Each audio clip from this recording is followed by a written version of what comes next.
since we visited Poisson. Maybe we should head over and have a look around.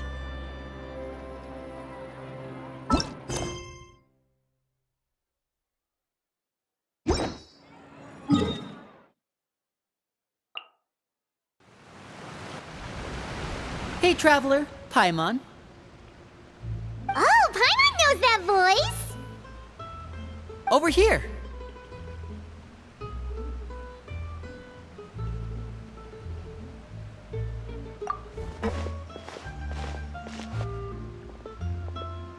To borrow one of the more popular turns of phrase at the moment, this appears to be quite the fated reunion. Running into you two out of the blue like this has really made my day. I certainly wasn't expecting it. You can say that again. What brings you to Poisson? Wait, Paimon's got it! You must be here for one of your magic shows, right? Actually, we've run into a bit of trouble on the home front, so Father arranged for us to stay in Poisson for the time being. Oh, are Lynette and Fremine here too? Yep, along with most of the other members of the House of the Hearth. You may have noticed Poisson seems a bit more crowded than usual. So you're saying nearly the entire organization has moved to Poisson? Sounds like you've run into way more than just a bit of trouble. What's really going on? Well... Since the two of you are so curious, perhaps I can fill in the gaps. You scared Paimon half to death! Father, you're here. You know... on second thought, maybe we don't need to know. It's all probably super confidential House of the Hearth stuff, right? We totally weren't trying to pry or anything. No need to be nervous. I could sense your genuine concern from your conversation just now. Of course, I can also understand your confusion. Sending so many Fatui here to Poisson, it's only natural that some might suspect an ulterior motive to be involved. I understand. I'm well aware you've had your fair share of confrontations with the Fatui in the past, and I can't exactly guarantee that we'll remain on good terms in the future. As for right now, however, I would say we have little reason to be at odds, wouldn't you agree? The House of the Hearth could stand to be more open with those who have worked so closely with us in the past. As for the issue at hand, well, it hardly relates to any ulterior motive. To be frank, it all stems from a certain rumor circulating around the House of the Hearth. It's an internal matter. What sort of rumor? A rumor that a certain phantom child is hiding away in the House of the Hearth. A phantom child? Ooh, just hearing the name is giving Paimon the creeps.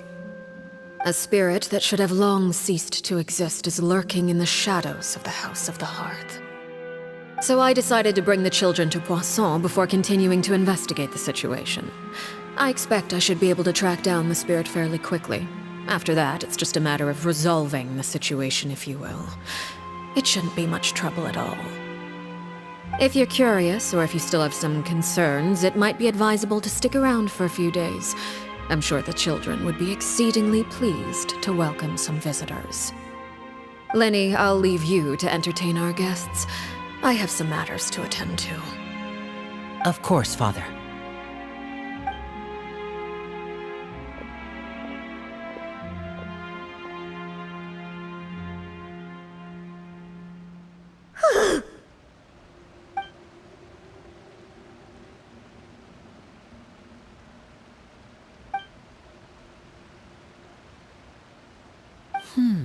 It has long been a dream of mine to invite you to our home and introduce you to my other siblings.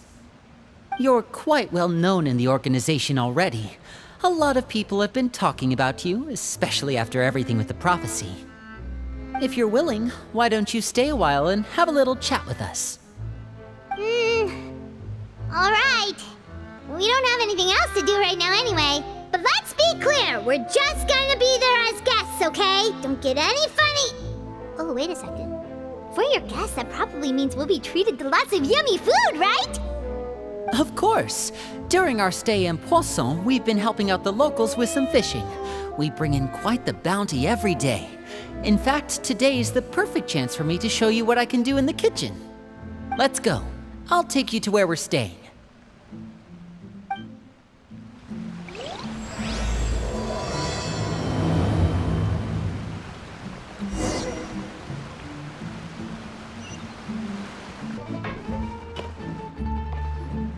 We rented this house from one of the locals to use as a temporary base.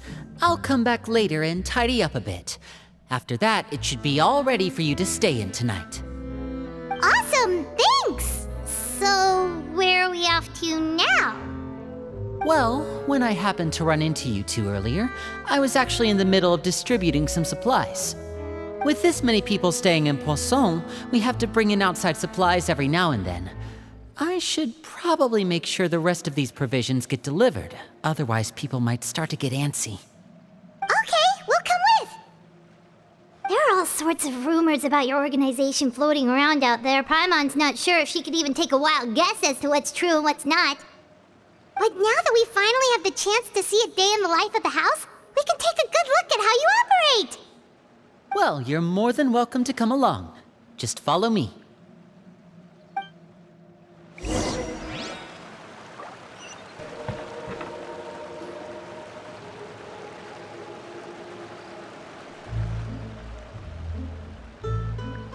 Linny! We're finally here! The supplies. I'm assuming you've... Brought them with me? Yep, here you go. Hello? Something caught your eye? It's the Traveler and Paimon! No way! Come here, everyone! Hurry! The Traveler and Paimon are here!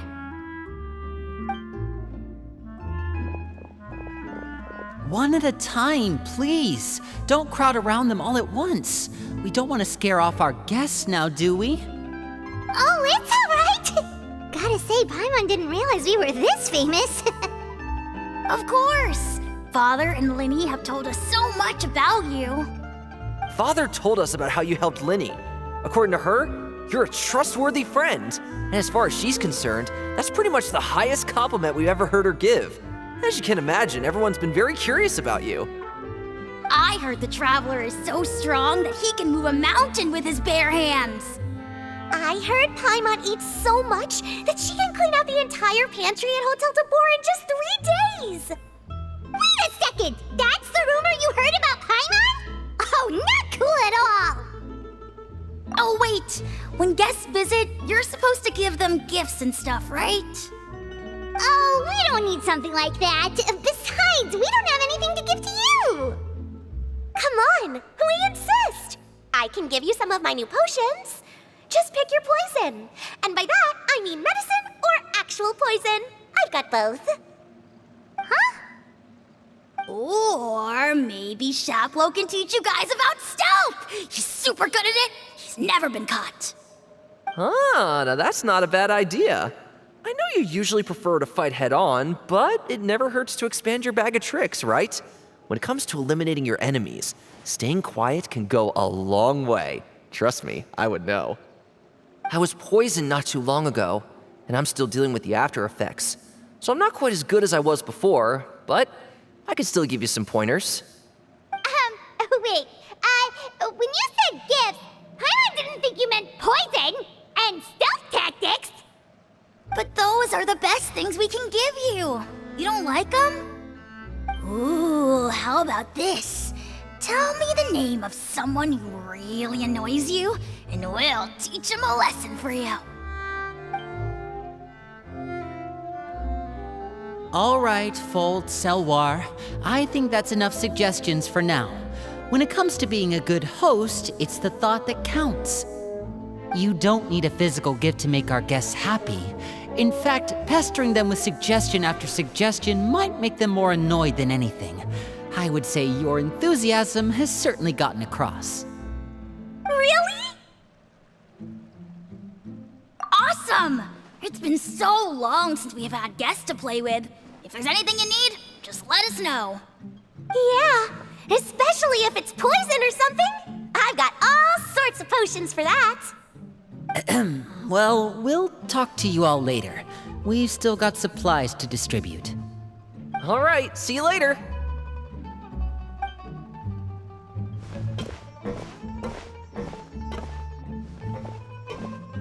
Bye.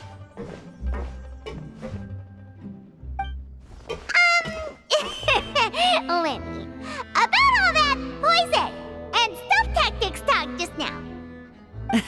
Scared you, did it? That kind of talk comes with being part of the House of the Hearth. When Foltz was really young, he strangled all of his family pets, just out of curiosity. He was labeled a dangerous problem child and was abandoned by his family. Elwar has an unnatural obsession with potions. Father has forbidden her from trying all the different concoctions she comes up with, but she still tries to test them in secret. You really have to keep an eye on that one. Chaplot is around my age. While I'm mainly responsible for collecting intelligence, he handles surveillance. He's very passionate about his work and has no reservations about taking on some very difficult missions. I know you two probably aren't used to that kind of talk, but I can promise you they only had the best of intentions. Things like stealth tactics and developing different poisons, they really mean a lot to them. They were just trying to share the best of what they could offer, that's all.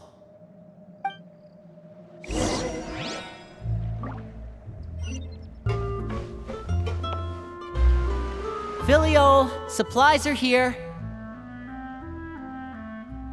Thanks. And who are these two? Outsiders? Allow me to introduce you. This is the Traveler and Paimon. Oh, you're the famous duo I've been hearing so much about. It's nice to meet you. I heard you've traveled to all sorts of places. Is that true? Of course! We're making our way all across to that! Oh, good for you. You must be pretty familiar with Fontaine by now, then. Have you seen the new opera that started running recently? I think it's called... The 4,000 Thieves? Oh, this is the first we've heard of it. It seems like it's going to be fantastic. From what I've been able to tell from the posters, anyway. You should definitely check it out if you have the time. Oh, and there's The Blind Maiden, too. That one is supposed to have audience interaction. Seems pretty interesting. After this mission is over, I think I'll go get a manicure. Oh, maybe I should dye my hair. Wonder how much it'll cost. Is it just Paimon, or do these two seem much easier to get along with than the others? Looks like the House of the Hearth has some normal members after all. I heard that. Oh! Oops. I'm guessing you're referring to Foltz and the others? Yeah, we're definitely not all like them. I bet those crazies are practically foaming at the mouth right now. I'm sure they just can't wait to get back to Snezhnaya to carry out the plan. That's enough, Filiol. Don't talk about family members behind their back, right? Whatever. Let's go. Guess this is goodbye then. If you ever have some time, we should go see the opera together.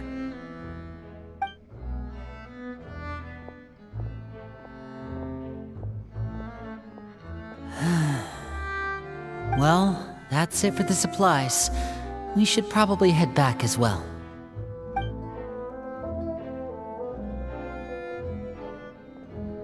Well, they didn't seem too happy with each other. Seems like there could be something more going on here. You're right. We're only here as guests after all. Oh, Linny's getting super far ahead. Come on, let's catch up.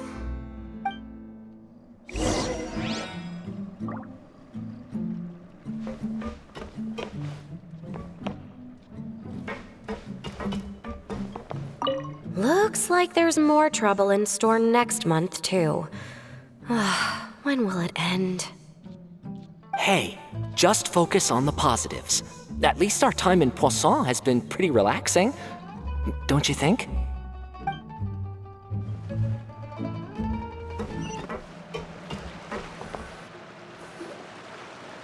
So, what do you think of the members you've met so far? Well, Father is always encouraging us to be strong-willed and independent. So if there's one thing we've got, it's people who aren't afraid to speak their mind. Well, I should probably get cooking. Wanna join? Of course! Then let's head out and... Huh? Fremine? What are you doing here? Well, Hey, nice to see you again! you too. I heard you're here as guests of House of the Hearth. Welcome. We were just going to make some food. Why don't you come along? I could use some help in the kitchen, and I seem to remember you mentioning you wanted to make seafood soup for the traveler in Paimon. Seafood soup? Oh, Paimon is drooling already. Were you looking for something just now, Fremine? Maybe I can help. It's nothing. I just wanted to see if there were any extra supplies. Yeah, we've got some left over. What do you need? Some food and water, and some clean cloth, if possible. No problem. Give me a second here. Food, water... Wait a minute. What do you need all of those for? You're not on any missions as far as I'm aware, and you were just going to come eat with us. So what's this all about? I thought I'd grab an extra portion because I get hungry at night. Could be because I'm growing, you know, and... Fremine, you remember what I told you? You're not like me. Your lying skills still need some work. Tell me what's going on. Is it really bad enough that you have to keep it from your own brother? Maybe it'll be better if we gave them some space. This is the first time I've seen that kind of look on your face. Whatever happened, does it have something to do with Father? Yes. Just follow me. You're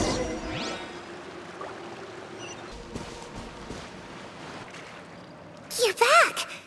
Oh, and you've brought some friends with you this time.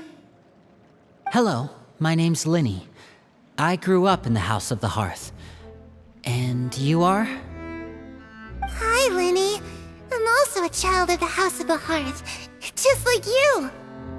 You can call me Clairvy. Clairvy? It's nice to meet you. Does that name ring any bells, Linny? No, not at all. That's not a name we have on our roster, I'm sure of it.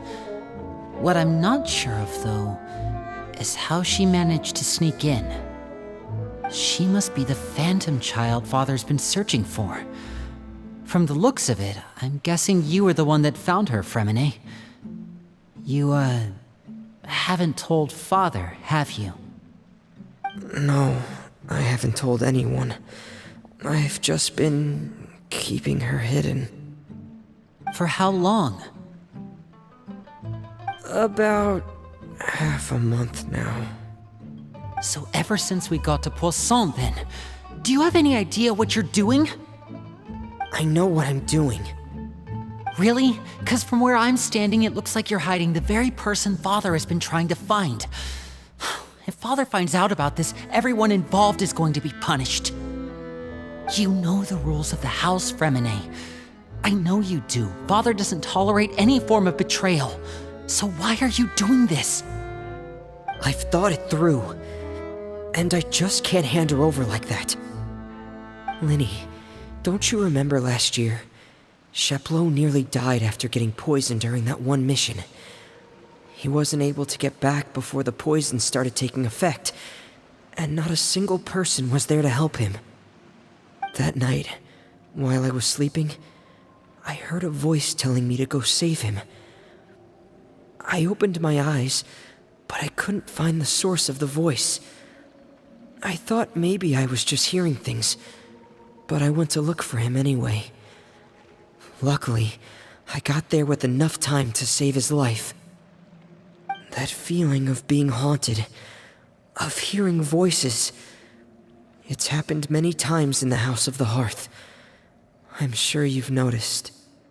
So what you're saying is, that was her? She was the one who spoke to you that night?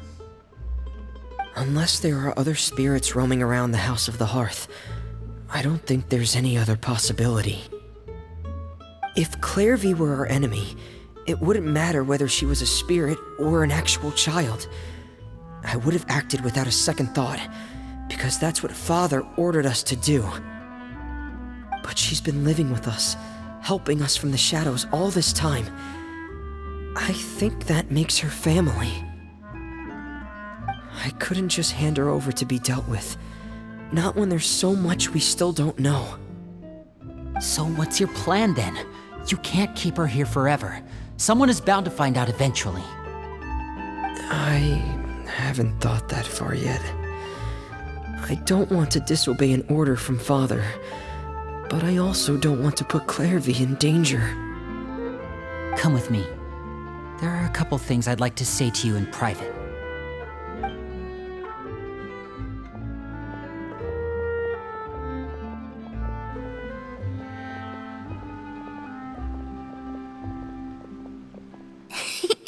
Those two sure care a lot about each other. Well, they got a funny way of showing it. From where Paimon was floating, it sure seemed like they were about to bite each other's heads off. No way! They have a really deep bond. I could tell right away, because I also have a friend like that. I just don't know how long that kind of bond can last. The darkness in the house runs deeper than you can imagine. No one can get out alive. I'm sorry, Linny. I really didn't mean to drag anyone else into this. Oh really? You didn't mean to? 'Cause I for one wish you did. Huh? What do you mean? You know, when we were younger, you didn't call me Linny. You called me brother, just like Lynette. We grew up together, the three of us. We were all orphans, all rescued by Father. Of all the siblings in the House of the Hearth, I think our bond was the closest. Later on, when you started calling me Linny, I wasn't actually surprised. After all, Lynette and I are related by blood. We've had to depend on each other to survive long before we joined the house. Linny, The darkest and most difficult moments of my life happened before you and I had ever met. I'm sure that's true for you as well. Even so, Fremine, we've stood by each other for all these years now, and to me, that means more than blood. You and Lynette are the most important people in my life. No one can replace you. So I won't let you face anything alone. Not if I can help it. Oh, looks like things are getting kinda heated between Linny and Fremine. Maybe we should go check on them. Oh, it's raining. I should put my clothes away.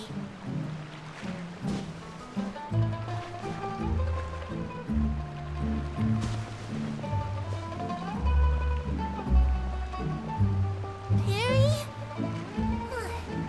Looks like she's not here either.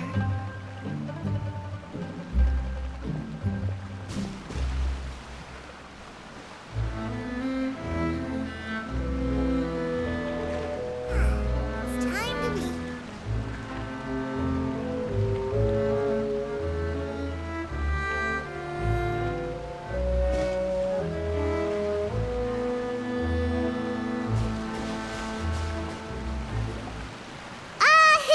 Hey, you two!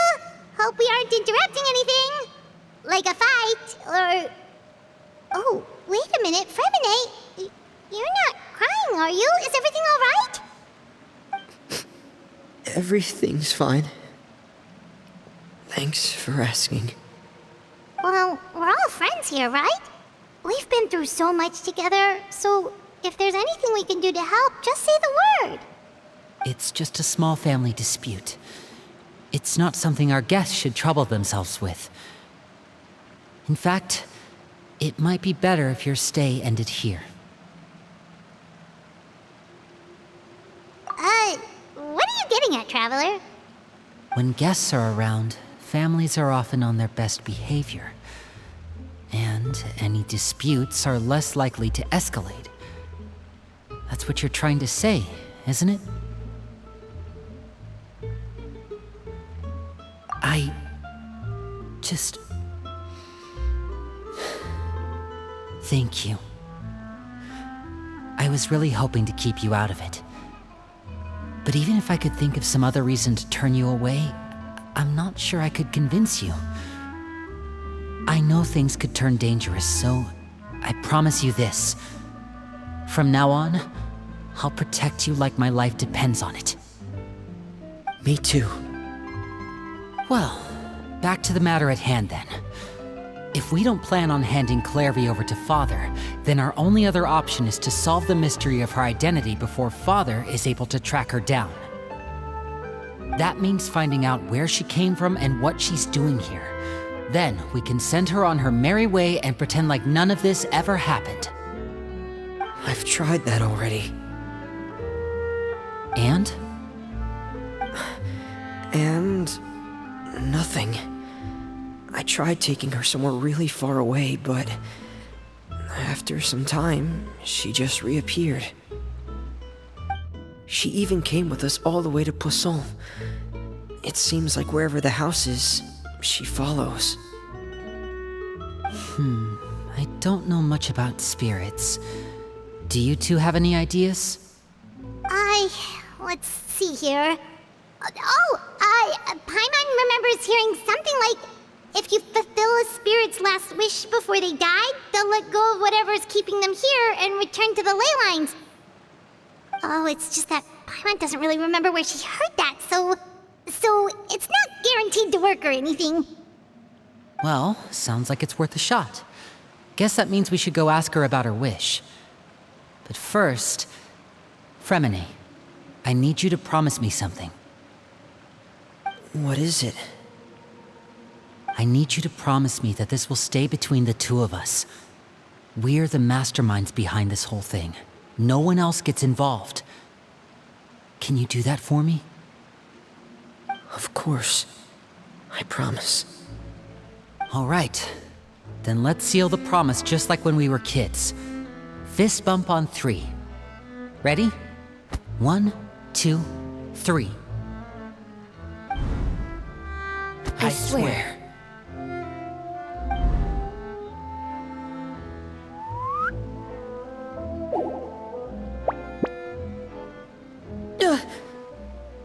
Whoa! Lynette! But what a surprise! What brings you here, dear sister? And, when exactly did you get here?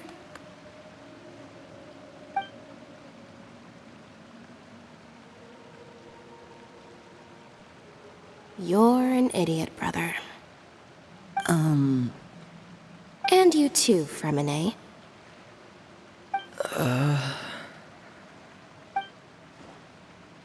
You 3, Traveler, and you 4, Paimon.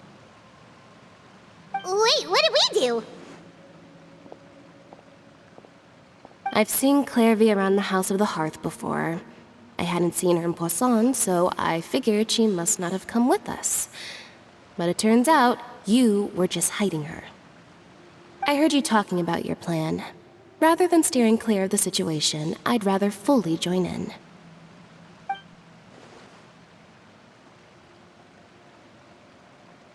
If you don't agree, I'll have no choice but to report everything back to Father. Simple as that. You're not giving us much wiggle room here, Lynette. Well, I guess we're all in this together then. After we talk to Clairvy, we'll figure out our next move. There's no time to lose. Let's go.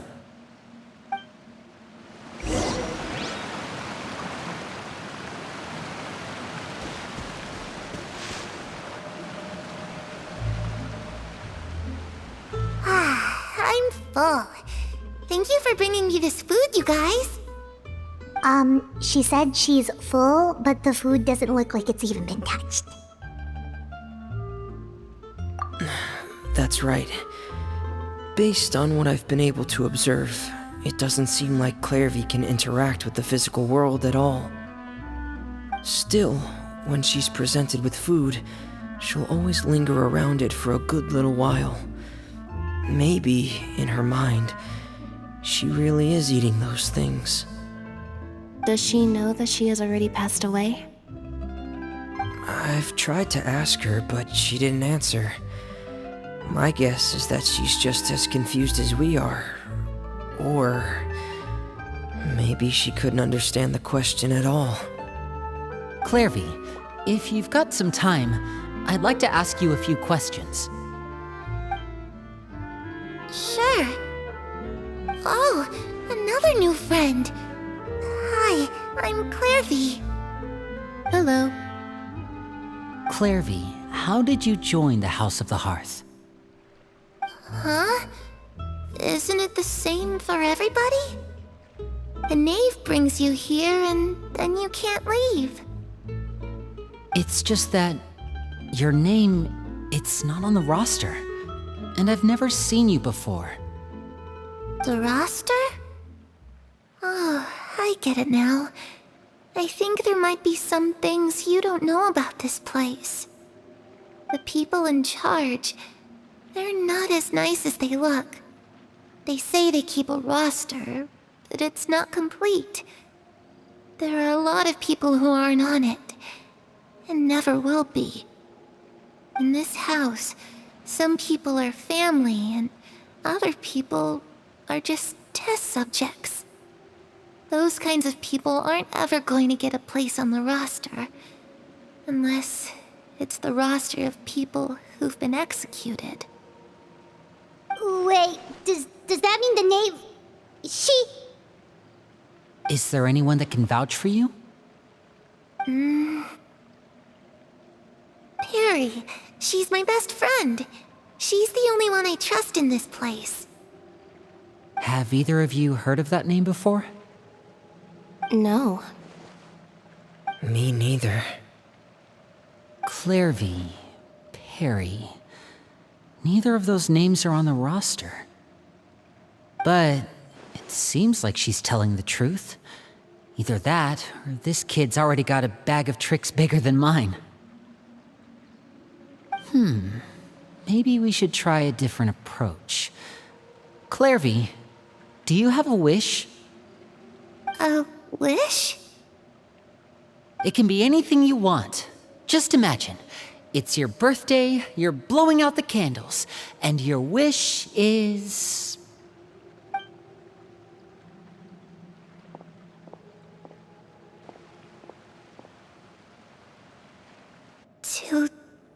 To go outside.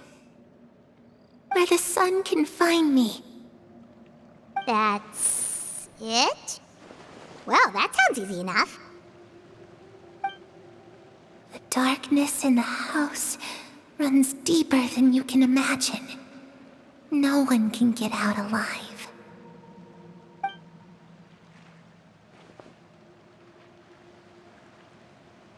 Okay, time to divide and conquer. Listen up, I've got a plan. I'll try and find a way to use basic illusory magic to take Clairvy outside and bring her somewhere with sunlight. Lynette, try and find the list of executions that Clairvy was talking about, and see if her name is on it. Fremine, you stay in Poisson. We can't be the only ones who've had run-ins with Clairvy. I need you to collect intel on everything she's said and done. Understood. I'll try my best. What about us? What should we do? I really appreciate your willingness to help, but this is a family matter. I don't want to drag you in too deep. It's too risky. Let me think. Since Father considers you to be guests, maybe you could stick by her side for a little while. You don't need to do anything except keep up some nice, casual conversation. Ah, Paimon gets it. You want us to distract her. I'll give you a magic bird. If Father suspects something, all you need to do is release it when she's not looking, and it'll alert me that something's wrong. Of course, that's only as a last resort. If Father doesn't seem to notice us, there's no need to make contact. We'll reconvene here tonight after all's said and done. If the worst case scenario happens and we're discovered, just tell Father everything. We're not going to let our guests get punished for our own actions. That's where we draw the line. You too. Okay, this is where we part. Father should be at the beach nearby.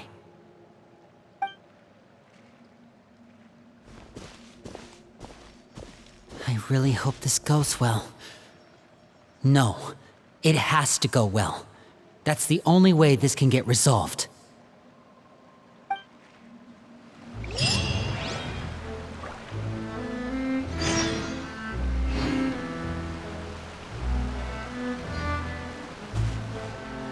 Clairvy, I'd like to take you somewhere. Is that okay with you? Sure. Where are we going?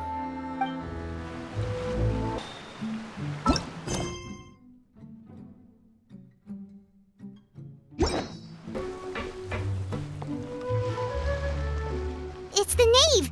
And child!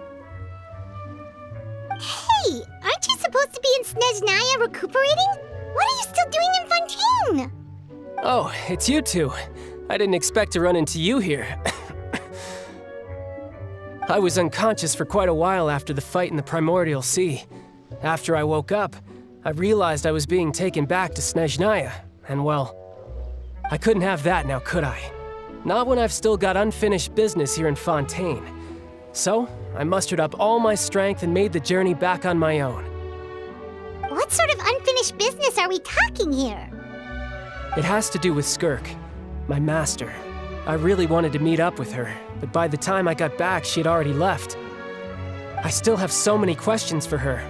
Without any other leads, all I could do was ask the knave to help me track her down. She must have left behind some traces from her time in Fontaine. Oh, okay, so have you found any clues? Unfortunately, no. While the House of the Hearth is adept at collecting all manner of intelligence, certain existences can still manage to escape our purview. Basically, unless Master feels there's a need to meet with me, she's not going to be found. But that problem has an easy fix. I just need to become stronger, and then... Paimon thinks you should focus on getting better first. The worst of it is over. It's all thanks to that one kid from the House of the Hearth. Elwar, I think her name was. She gave me a bunch of random potions to drink. They didn't go down easy, let me tell you. Pain and chills all over. But they really did help speed up my recovery. And that's good, because it looks like I really do have to head back this time. The old man's been putting the pressure on me. He sent someone to tell me I'm needed for some sort of project. Project Stuja? Yeah, that's the one. I heard Regrader's involved too. I'm not looking forward to having to listen to all his monologuing, that's for sure. Hey, maybe you could think of a way for me to stay in Fontaine for a little longer. Helping Linny and the others brush up on their fighting skills would be far more interesting. If you and I could spar, that would be even better. I've been waiting for a chance to see you go all out. And what a sweet little daydream that is. But I also have a role to play in all this. I'll be leaving Fontaine shortly as well. Besides, considering how little they see fit to step outside the homeland, being called on to return to Snezhnaya by such illustrious dignitaries, what a great honor. Wouldn't you agree? One I could do without, I'd say. Is it just Paimon? Or does it kind of seem like they're... So, dear guests of the House of the Hearth, to what do I owe the visit? Well, we just... Right! We're super close to Linny and the others, but we still don't know much about you! Is that so? Introductions have already been made, have they not? Oh, well, much you can learn about someone from a short introduction. At least tell us something a little extra, like, why do you call yourself father? Huh, good question. I'd also like to know. The fact that you have to ask tells me our intelligence work has been quite successful. Telling you the answer to that question would only serve to undermine that success. And we can't have that, now can we? Spoken like a true diplomat. That was some expert sidestepping right there. Well, if there's nothing else, I think I'll take my leave. I still have a small matter to resolve at home. Wait, don't go!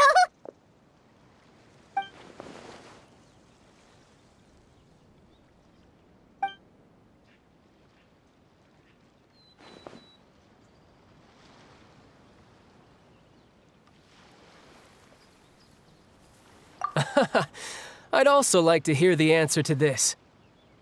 I've met some of the members of your organization, and they all seemed like really good kids. They actually reminded me of Tonya and Tusser.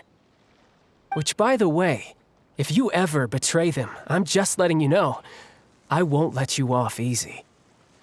And why would I betray them? Well, you've already betrayed the House of the Hearth once, haven't you? At least, that's what I heard.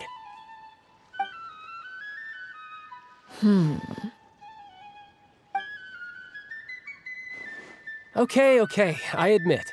That's just what the old man told me. The rooster, I mean.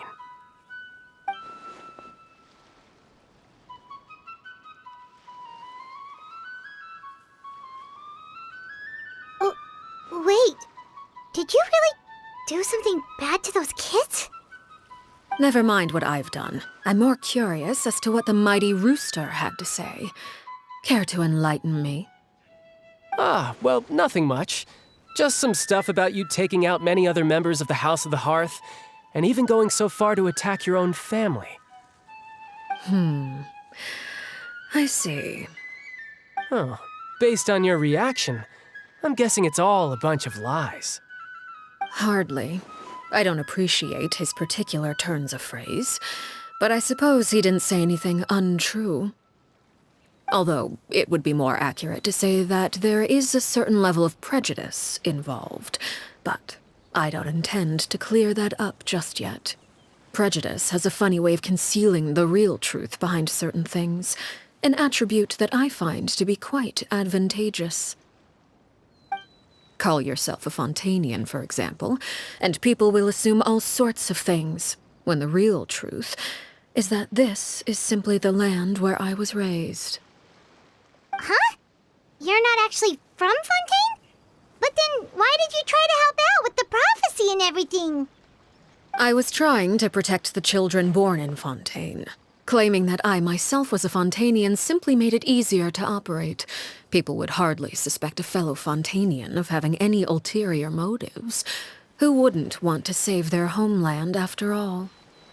The primordial sea wouldn't have any effect on me, but it would have caused great harm to the House of the Hearth. Well, you wanted extra information, didn't you? There you go. I hope that satisfied your curiosity.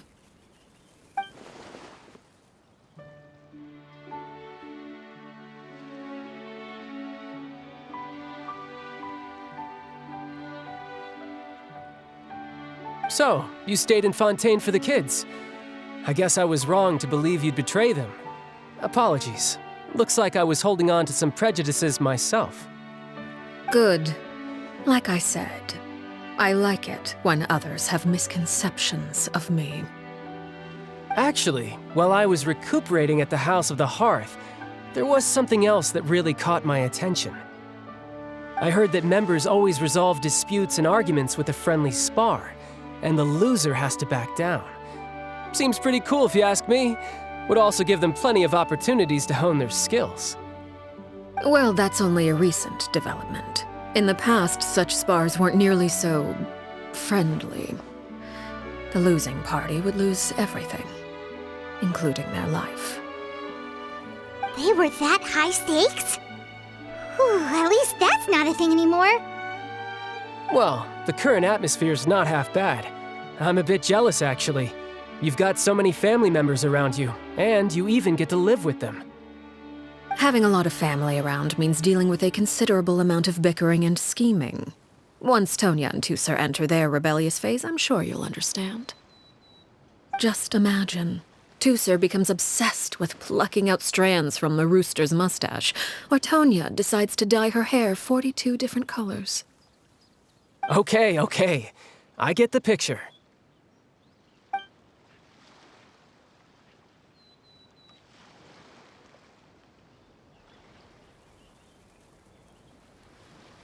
Well, would you look at the time? I should probably get going. Traveler, Paimon, I'm not sure where our paths will cross next, but the next time we run into each other, we should definitely try and find some time to spar. Again, maybe this is a conversation we can have when you look less like you're gonna keel over. All right. Well, thanks for everything, Arlecchino. No thanks necessary. You also played a part in obtaining the Gnosis. I would say we can call ourselves even. I like the sound of that. Well, I'm off. See you all some other time. We should probably get going too. Do you want to head back with us? Oh? You want me to leave so soon? Oh, well, you see, I'm rather enjoying the evening breeze. If you don't mind, I think I'll stick around for a bit. I have some things to think about. Apologies for not attending to you like a proper host. Please forgive this slight. I do hope you'll have a pleasant stay.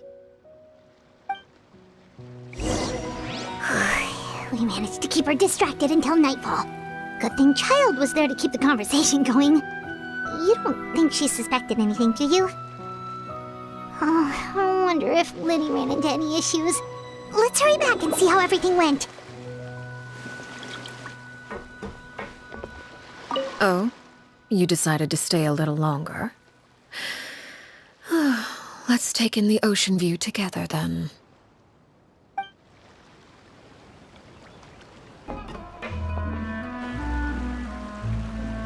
Lenny, how did everything go? Well, long story short, we ran into a small issue. Clairvy can't go into the sunlight. Everything was fine at first. She followed me up to the surface just like I told her.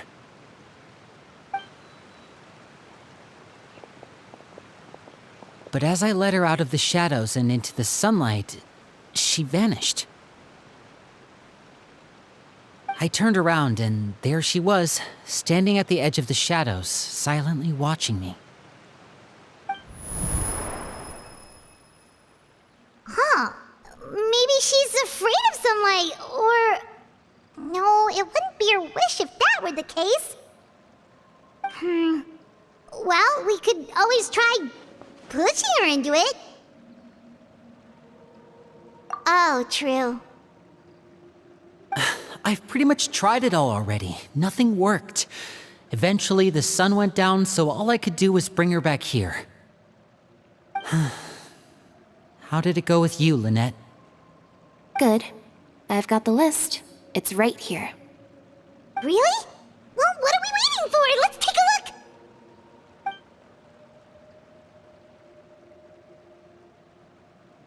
Oh, that's a lot of pages. Oh, it's gonna take forever to get through it all. We can each take a section.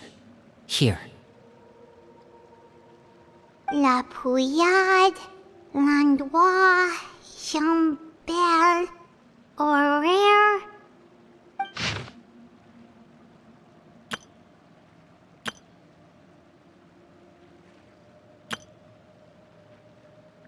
Oh, yikes. That Horaire guy has a huge scar on his face. He's kinda giving Paimon the creeps. I've met him before. The scar is from an injury he received during a mission. I still remember him joking with me about it. He said any future lover would take one look at him and then lose all interest. Did he say anything else? Well, I asked if there was someone he was interested in. He said no, and that's where our conversation ended. It was only later that I learned he really did have someone he liked. He risked everything to escape so he could be with her, but it didn't work. One day, Father asked to see him, and, well, I never saw him again after that. Wait, so that means the knave, she... It may seem cruel, but it's just one of the rules of the house.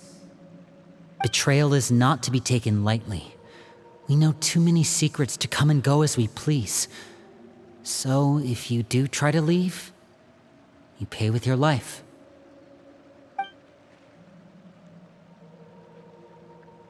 Her name's not here, huh?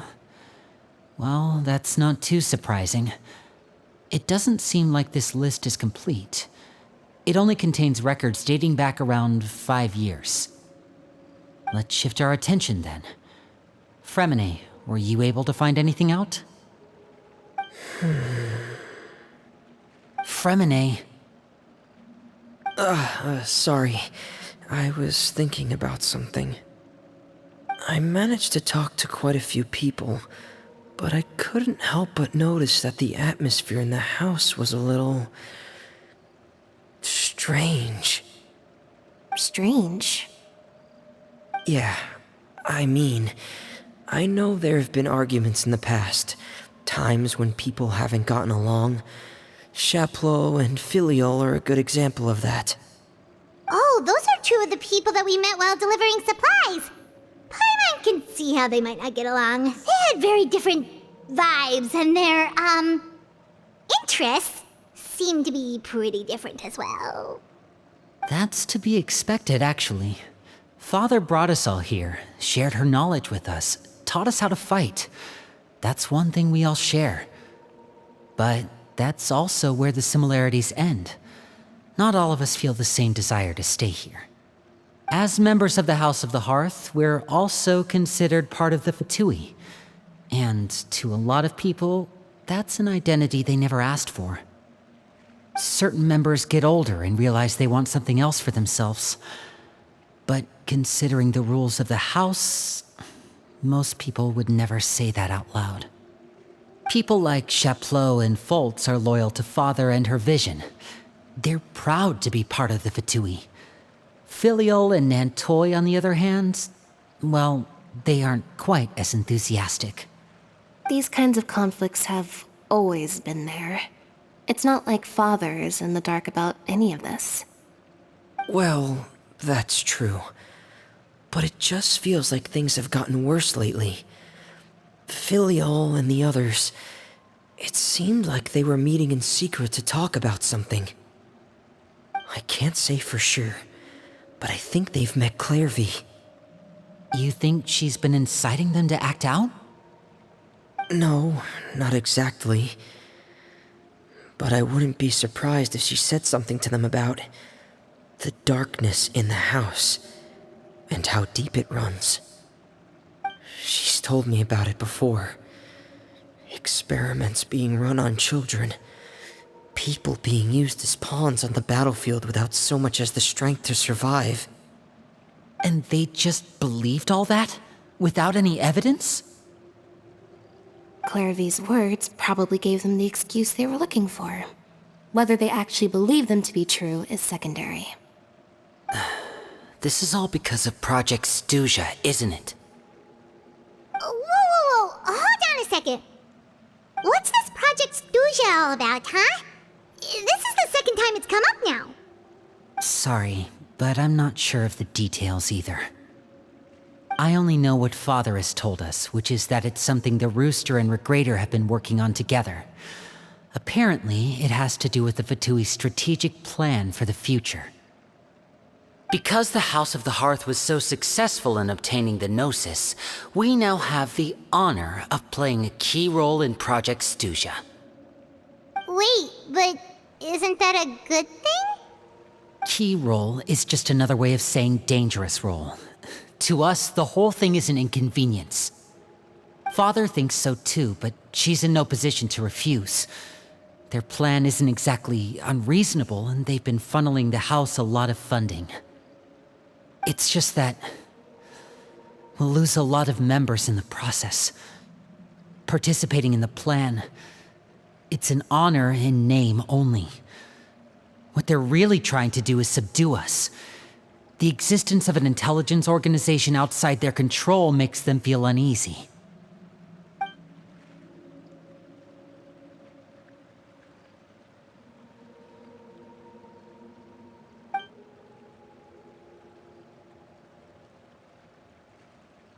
Okay, super complicated top secret Fatui business aside, what does all of this have to do with the conflicts you were talking about earlier? Paimon doesn't get the connection. External pressure has a way of exacerbating internal strife. You can't overlook the power of fear either. People are afraid of dying, and that fear is often the impetus for a lot of stupid decisions. I thought resolving the Clairvy situation would make everything go back to normal. But it looks like things are more complicated than I thought. If we leave Filiol and the others to their own devices, sooner or later, Father will be forced to take action. We can only focus on one situation at a time, brother. You're right. Even if we confront Filiol and the others, it won't do any good. It might even make matters worse. We should focus on Clairvy for now. Well, it's getting late. We should head back and get some rest. We'll try again first thing tomorrow. Lynette, you stick with me this time. Fremine, keep a close eye on Filiol and the others. Make sure they don't do anything they'll regret. Good work today, everyone. Have a good night, and I'll see you tomorrow.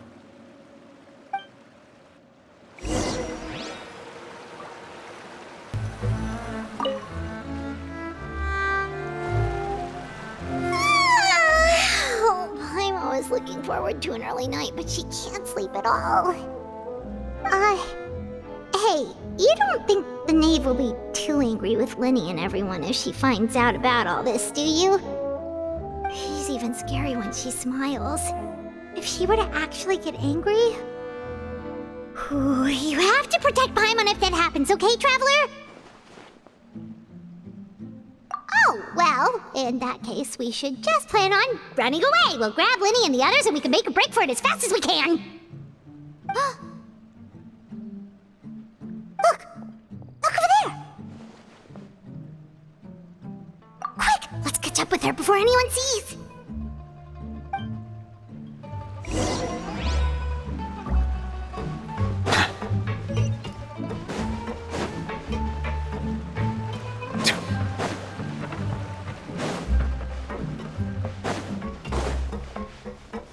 Over there!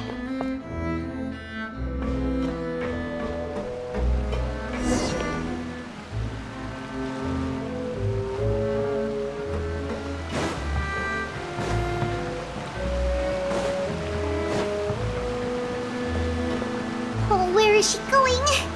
Oh, if someone sees her, we're toast!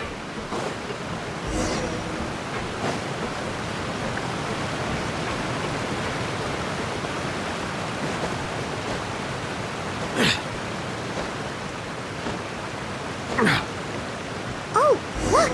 She stopped!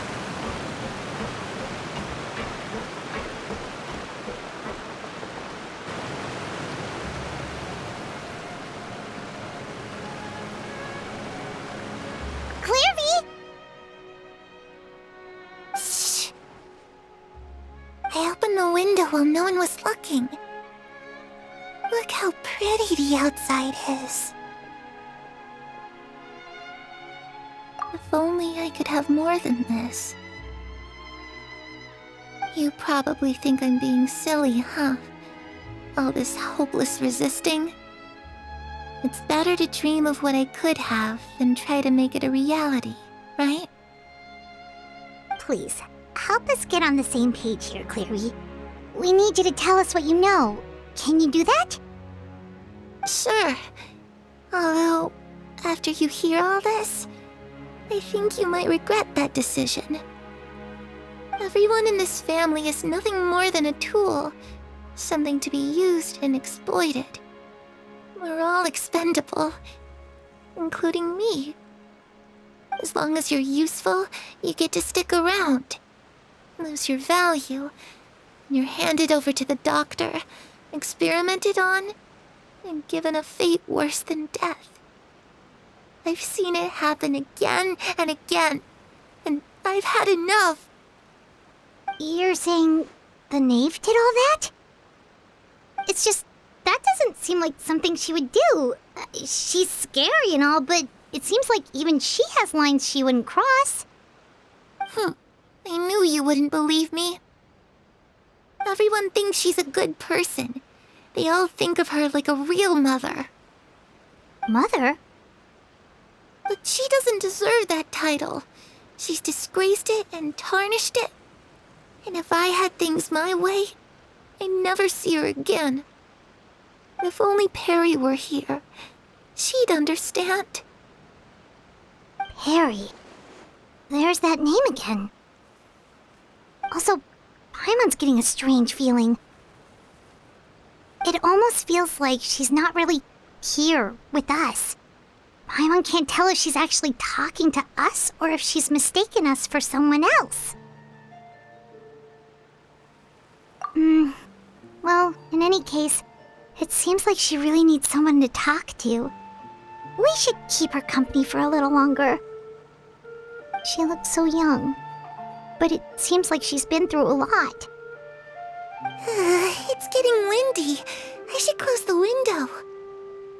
Ooh, look at the moon. Isn't it pretty? Hey, wanna hear a secret? I heard that if you look up at the night sky in Snezhnaya, you can see the aurora. It's supposed to be super pretty. Even prettier than the moon tonight. Perry and I promised each other that once we're older, we're gonna go see it together. But I can't find her.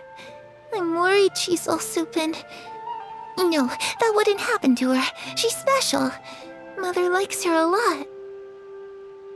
I should really go talk to Mother, but we just fought. She doesn't want to see me, and I'm too scared to face her. What should I do?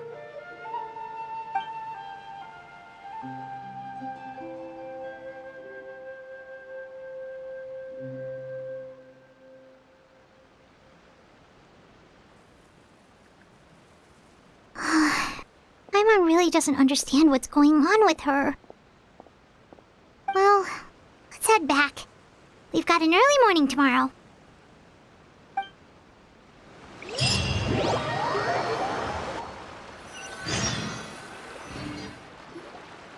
All right, looks like we're all here.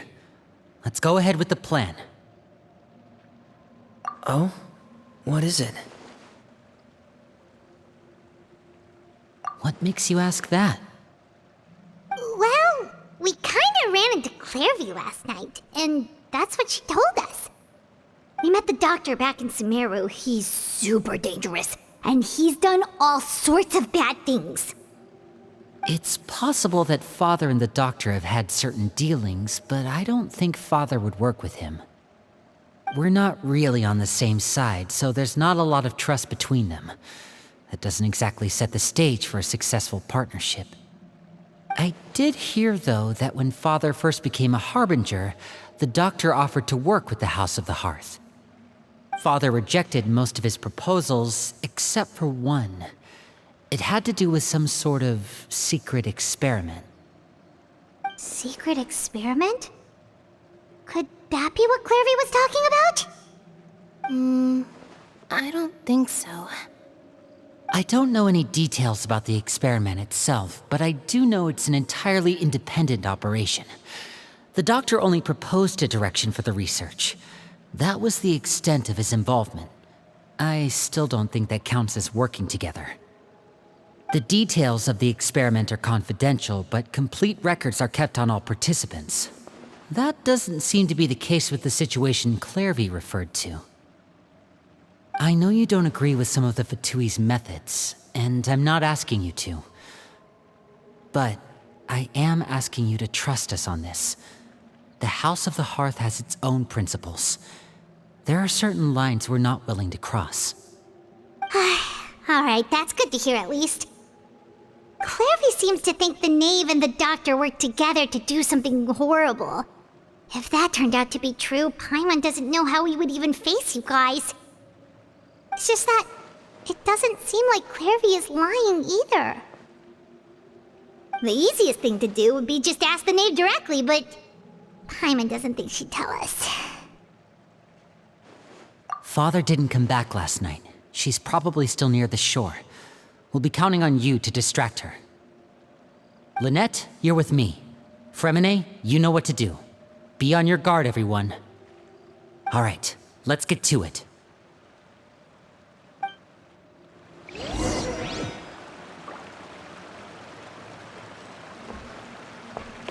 Where are we going today? Let's try somewhere further away this time.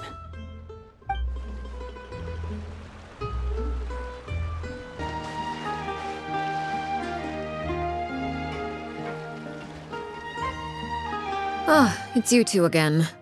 I must say, you look a bit pale. Did you have trouble sleeping last night? A little.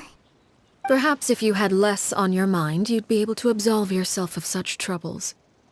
So what are you planning to do now? Catch up on some sleep? Or should I give you some time to rack your brain for a topic to discuss before I ask any questions? Although I must profess to being curious. Without child here, how do you plan on distracting me? Us? Distract you?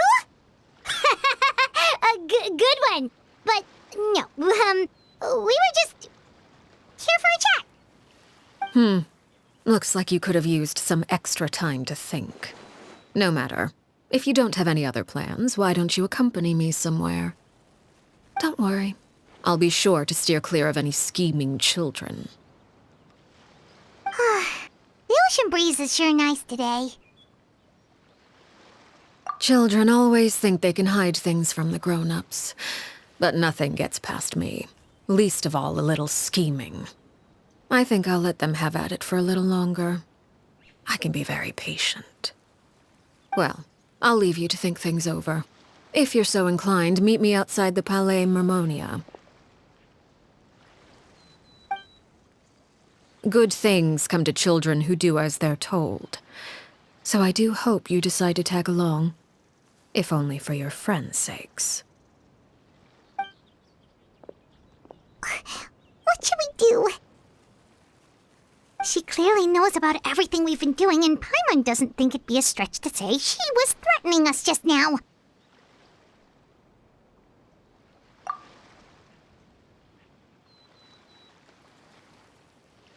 Oh, good idea. Hopefully he sees it in time. Well, we should probably head to the Palais Mermonia. Paimon doesn't want to find out what happens if we don't show up. Based on what the knave was saying just now, it sure didn't seem like it'd be anything good. Okay, then we probably shouldn't keep her waiting. It seems like Lynnie and the others are on thin ice, so let's do our best to not get them in any more trouble.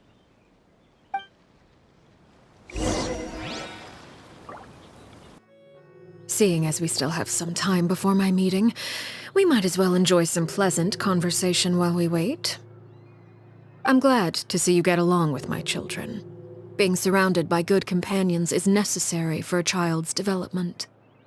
You're not planning on doing anything to them, are you? I assume you're referring to Lynnie, Lynette, and Fremine. Although, there's that situation with Filial and Nentoy as well. It appears quite a few people have been acting out lately. No matter. I'm not one to discriminate. All those who betray the house meet the same fate. There are no exceptions. Does that mean you're going to kill them? Oh, are you here to beg for their lives? I'm sorry to disappoint, but the rules of the house change for no one. In my organization, everyone is responsible for their own actions. But don't you care about them at all? They really respect you. They even call you father. You must feel something for them. Any organization in which feelings come before principles is one destined for ruin. The House of the Hearth is hardly an exception. You could say our principles are more stringent than most. Perhaps I can offer you this consolation at least. As our guests, you two will not be held accountable along with them. I would imagine Linny, Lynette, and Fremine will be able to keep their lives. As for Filion and Toy and the others, I'm afraid there's little I can do. They can try to escape, but once you know our secrets, there's no getting out alive. But that's awful. Ah, you seem concerned. Out of consideration for my guests, I suppose I could turn a blind eye for a little longer. If Linny and the others manage to dispose of Clairvy in the meantime, all evidence of their wrongdoing will be lost. In that case, I could hardly punish them for something I couldn't prove. If their efforts are unsuccessful, on the other hand, all will be held accountable, and the punishment will be severe. Of course. Oh, and here, I believe this belongs to you. Do try and keep better track of it next time. It takes a considerable amount of time to train a bird like this. It would be such a pity if you were to lose it. Permanently. Wait, where did you get that? Well, I'm afraid that's all the time we have to chat. Now, for the matter at hand. I asked you to meet me here because I have business at the Palais Mermonia. It has nothing to do with you, but I think it would be prudent for you to stick by my side for the time being. There will always be time later to run off and tell Linny what you've learned. Well, time to go. Looks like we wrapped things up just in time.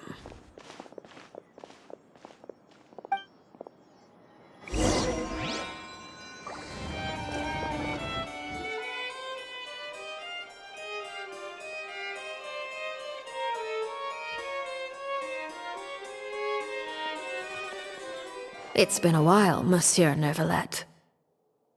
I must say, I wasn't expecting my meeting request to be approved quite so quickly.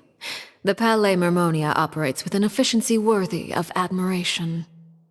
It is only right that an esteemed diplomat such as yourself should be afforded the proper level of respect. Although, if I may speak plainly, I must confess that I did not anticipate we would have the occasion to meet again after presenting you with the Gnosis. I see you've brought the Traveler and Paimon with you as well. If I may inquire as to the purpose of your visit. I'll be departing Fontaine shortly. There is, however, an outstanding matter that I would like to see resolved before I go. It requires a rather lengthy explanation, I'm afraid. So I took the liberty of explaining everything in this proposal. Please review it at your leisure, Monsieur Neuvillette.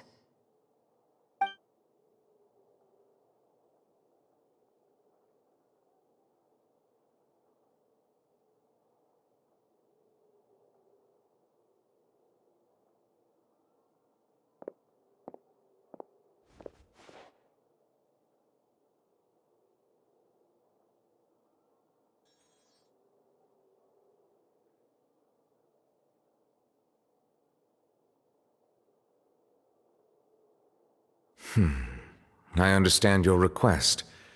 However, at the risk of causing offense, I must admit that I fail to see why you would wish for such a thing. I heard you have a certain fondness for water tasting, Monsieur Neuvillette, so allow me to use water as an analogy. A family is like a large body of water with countless rivers flowing in and out. As someone who watches over this system, I would hope that each river that flows from the source will eventually reach the ocean. Of course, objectively speaking, I know this is impossible. Most of the rivers will dry up along the way, disappearing into the ground and leaving nothing but a barren riverbed behind. Not all rivers are destined to reach the ocean, but I would not see their existence rendered meaningless. I believe the water that flows within them is simply meant for a different destination, like a field in need of irrigation. Or perhaps the glass of a certain water-tasting enthusiast. Did you get any of that, Traveler? Your words paint an optimistic picture indeed. Allow me to remind you, however, few among us are willing to sip from a glass filled with tainted water. It may have been tainted at one point in time, but not to worry. I'll make sure it's drained of all impurities and returned to its cleanest form. I seem to recall there being a transactional aspect to your proposal. Perhaps you could expound on that? If you accept my proposal, Monsieur Neuvillette, I will gradually withdraw my forces from Fontaine. And, unless absolutely necessary, I will no longer carry out any special missions within Fontaine. I presume I can take your words to mean that, in the future, cases similar to the Tartuffe assassination will cease to cross my desk? Tartuffe? Ah, that thief who embezzled funds from all those charities, you mean? My deepest condolences to his family, but without any evidence, I cannot imagine how the House of the Hearth might have been involved in his passing. Of course, if you accept my proposal, Monsieur Neuvillette, I'm sure certain measures could be taken to reduce the frequency of such troubles. You choose your words carefully indeed. In that case, I am inclined to accept your proposal. My thanks for your generosity, Monsieur Neuvillette. Well, with that settled, we should be going now. I took the liberty of bringing along 2 bottles of spring water from Snezhnaya for you to enjoy. I do hope I get the chance to hear your impressions. Perhaps at our next meeting, yes? Indeed. I trust you would not overlook your commitment in the meantime. All right, Traveler Paimon. Time to go.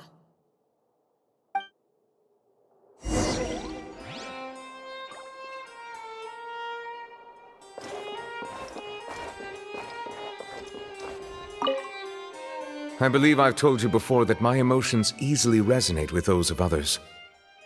Yet in the few meetings I've had with that Harbinger, I haven't been able to sense any aspect of her emotional state. Her mind is like a still body of water. Who knows what darkness lies in its depths, and the lack of ripples on the surface gives nothing away.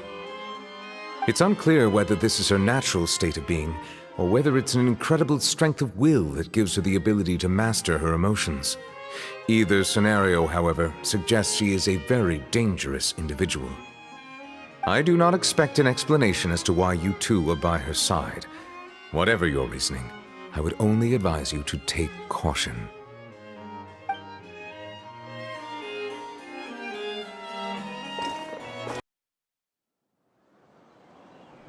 So, what exactly were you talking about back there?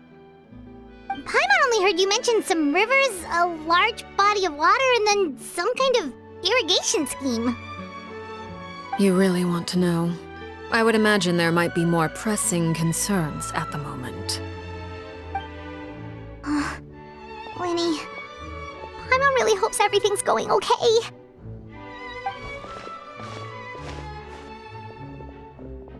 Oh, Paimon recognizes that look. You've got your tiki cap on, don't you, Traveler?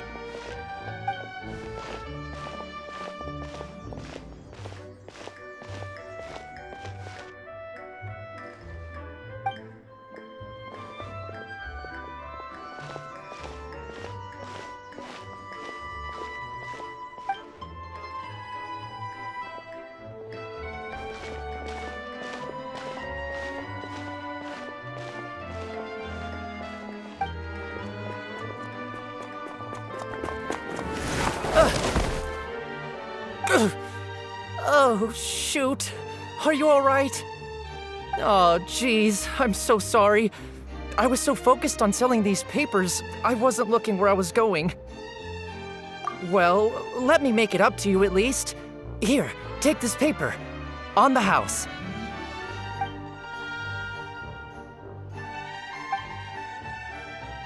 Oh, you don't have to give us anything.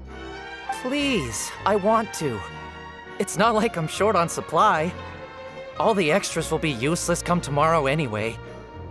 It's my fault, really. I was just trying to bring home some extra mora for the family, but I bit off more than I can chew. I haven't had many takers today, so I'm still swimming in papers. What's going on here? Nothing much. I just ran into your friend here on accident. I should probably get going, actually, so... Hold on. Of course, I'm happy to compensate you with Mora. It's just, I don't have any on me at the moment. I'll take 3 papers. Here, your payment. Oh, thank you for your patronage. May the Archons bless you with good fortune. If only I had the chance to run into such generous customers every day. I should probably just take on a smaller inventory though, right? I'm getting married soon, so sometimes it's hard to not get ahead of myself. Anyway, I should head out. Goodbye! Well, now that my affairs are settled, we should take the boat back to Poisson. We've even acquired some light reading to enjoy along the way. Actually, why don't we stick around for a little longer? Paimon just realized how hungry she is. She can't head back to Poisson on an empty stomach.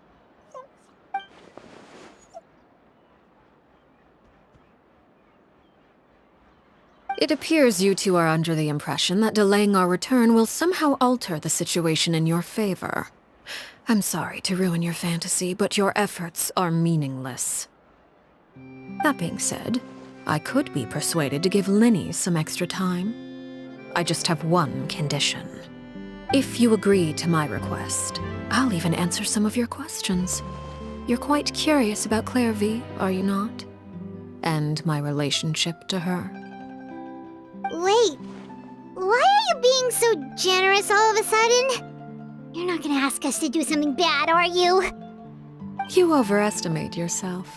You don't have the talent for bad things. Then what can you possibly... The most important consideration in a negotiation is that both sides receive something they want. Demands and threats only get you so far. Wonderful. Here it is. When the time comes, make the choice that you deem most appropriate in the situation, and lend your help to the House of the Hearth. Okay, sounds normal enough. But what do you mean, when the time comes? When is that supposed to be? That is for you to decide. Then we have a deal. Follow me.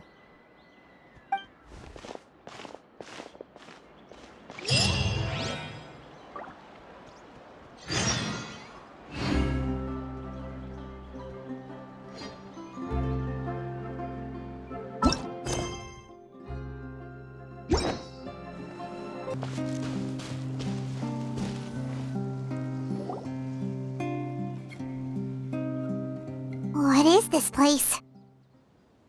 Somewhere long forgotten by everyone. It used to be a grand building. Now it's nothing more than a pile of rubble. No one comes here anymore, nor does anyone care about what once happened here. Although, this place does have something to do with the story I'm about to tell you. It was before I became a Harbinger, and before Linny and the others joined the House of the Hearth. Due to certain events, I first killed Clairvy and then her mother. And this is where it all happened. You were the one that killed Clairvy? Patience now. Allow me to explain Clairvy's side of the story first. I'll start from the beginning. Clairvy was 6 years old when she was brought by her mother, Crucibina, to live in the House of the Hearth. From the outside, it seemed like a fairy tale.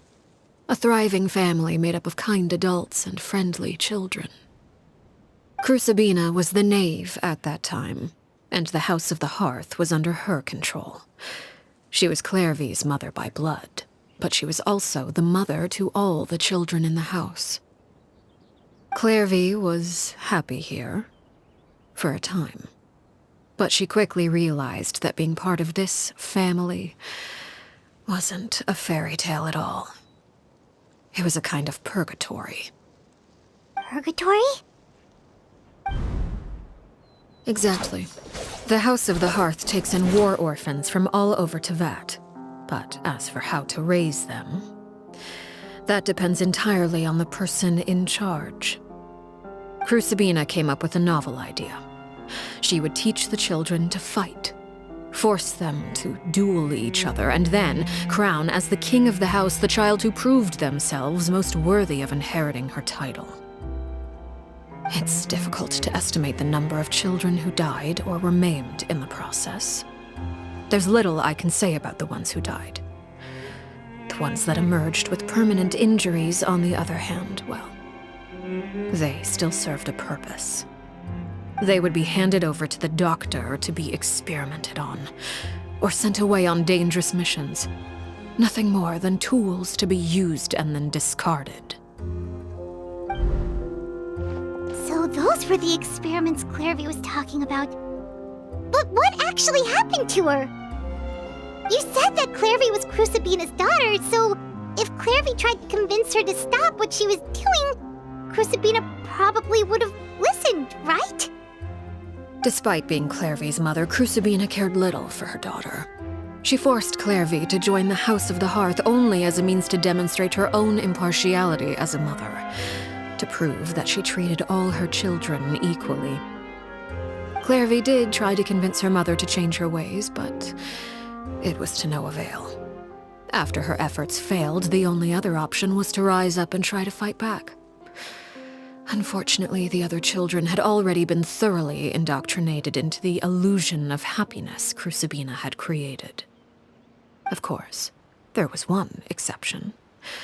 Someone Clairvy's age who knew the truth about the House of the Hearth. Her name was Peruere. Wait, the friend that Clairvy mentioned? Friend, huh? I suppose we can call her that for now. Clairvy was a cheerful and passionate person with a tenacious spirit. Peruere, on the other hand, was rather cold-blooded. Her cold-blooded nature allowed her to see through Crucibina's facade. Yet, it was also this cold-bloodedness that prevented her from acting against it. At least at first. While Clairvy longed for freedom, Peruere was convinced that, amid all the fighting and violence, she would make it until the end. Despite their differences, the two became fast friends, united by their knowledge of the truth. Clairvy told Peruere that she hoped to create a real family, where no one would be killed or sacrificed. There may have been a certain naivete to her ideas, but Clairvy proved her determination many times over. She tried countless times to run away, ask for help, or expose the truth. But her efforts only earned her beating after beating. The only thing that kept her going was her strength of will. Even with her body racked with pain, she would still stand on her tiptoes and open the window at night. She and Peruere would look out at the moon together, a fierce longing for freedom shining in her eyes. But one day that light simply vanished. Oh no. What happened? Her hopelessness resulted from a culmination of things. 10 years had passed. 10 years worth of failure after failure. She and Peruere weren't children anymore, but finding any chance to escape still seemed as hopeless as ever. It was during this time that Peruere suggested a new plan.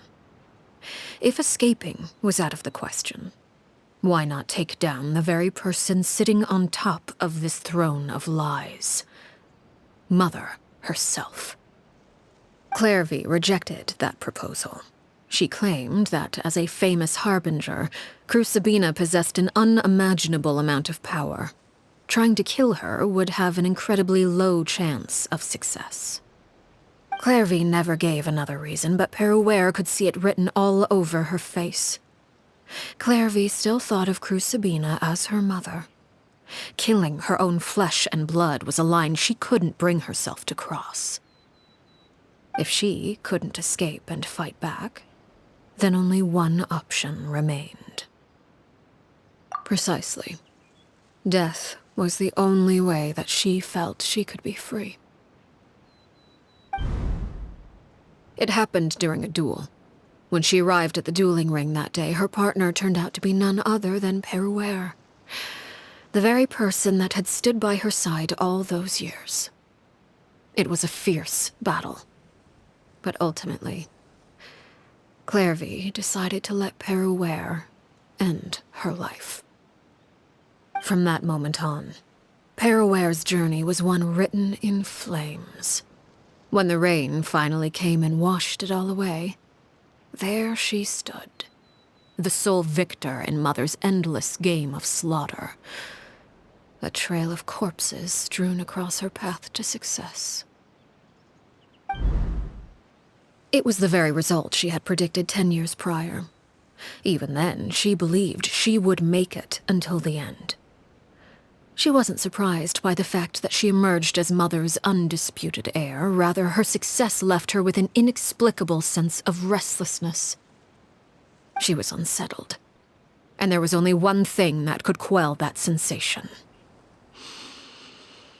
Perhaps you two would like to take a guess as to what it was? Crucibina, you mean? But... Correct. This is the place where Peruere killed her best friend. A mere year later, this is also the place where she fought tooth and nail to kill the mother they shared. The moment she acted, any conception of what was right or wrong ceased to matter. It's one of the principles of the house.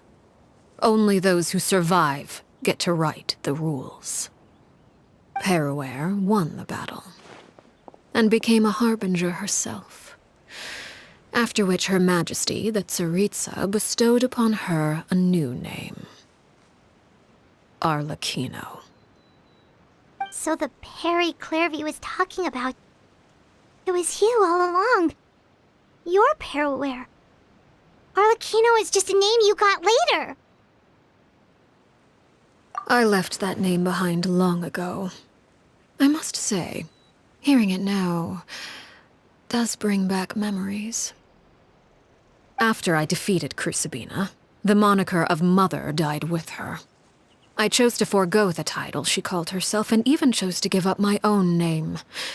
I rebuilt the House of the Hearth under a new identity. Not only as Arlecchino, but as father.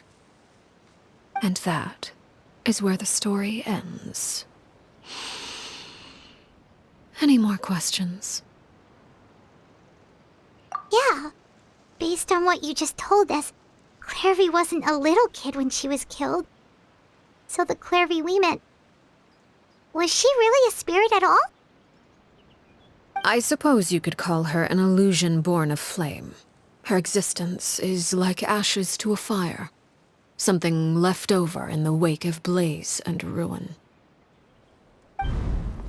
You see, a certain power runs through my veins. It's not unlike a curse. My flames leave behind shadows of anything they consume. Of course, the chances of those shadows morphing into a sentient entity are exceedingly slim. Clairvy is a very special case. Clairvy died when she was 16 years old, but what emerged from the flames was her 6-year-old self. Her appearance wasn't the only thing affected. Most of her memories were lost to the blaze as well. Memory is a mysterious thing indeed. Losing a portion of your memories will alter your sense of self.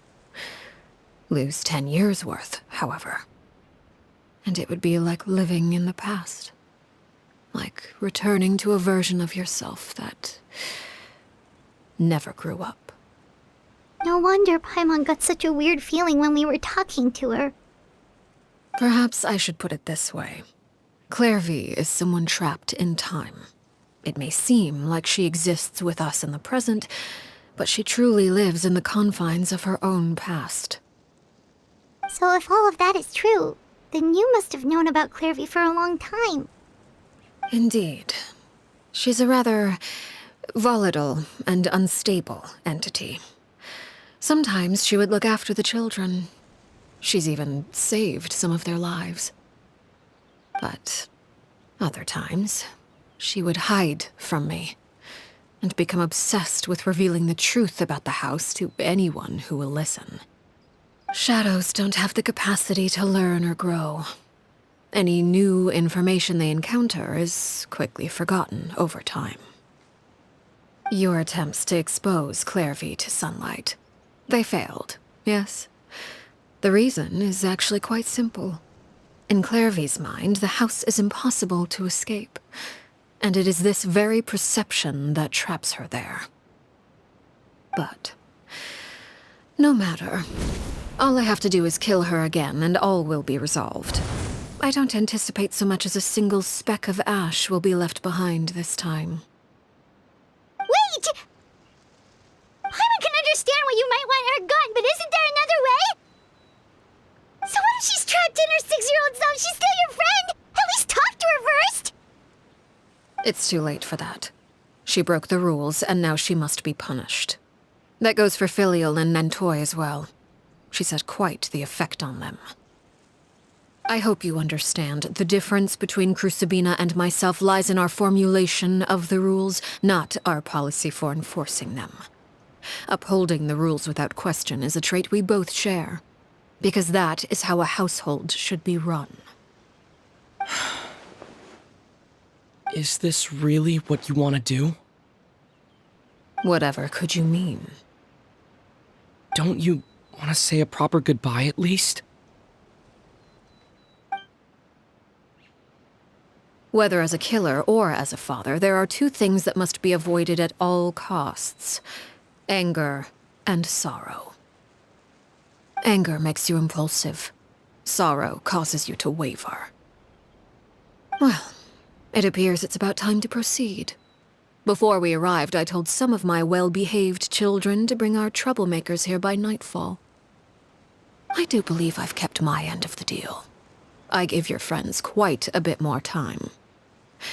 As for what happens now, we'll just have to wait and see.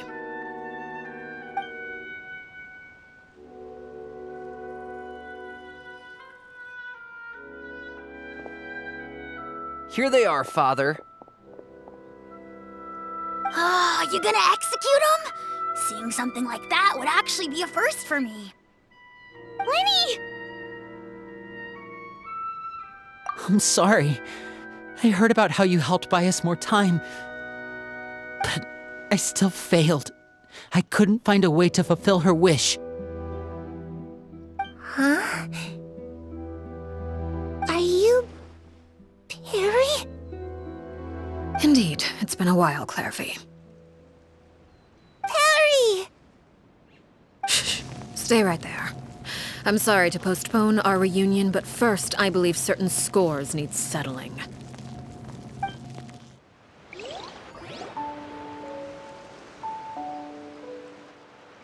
Father, let me explain. Out of my way. Father! You chose to conceal a threat to the house, and for that, you must be punished. Overall, however, I suppose your wrongdoing is hardly the most egregious of the bunch, so I'll deal with your punishments later. As for right now, the more pressing concerns are the traitors among us. By traitors? Do you mean us? Father, let me explain. We didn't mean to... Fultz, why don't you share what you heard? Yes, Father. Secret Midnight Meeting number 3. Participants: Filial, Nantoy, Sato, Toddy. Nantoy clearly said, "If only Father wasn't the one who took us in." Sato added, "I'm sick of this life. I just want to live as a normal person." Filial was the worst of them all. She called us crazies and said a bunch of mean things about Father. I did not! You're lying! Fultz is trying to frame us. It's not like I'm the only one who heard those things. After that, you and Toddy and a bunch of other people started talking about Clairvy. You were using all those things Clairvy brought up as an excuse to question Father. We're birds locked in a cage. The only way out is to destroy it. That's what you said, wasn't it? You little. You just want me gone, don't you? What did I ever do to you, huh? And you, Sheplo, have you forgotten who stood by your sickbed, watched over you, and changed your dressings? Come on, let's hear it then. What's your reason for all this?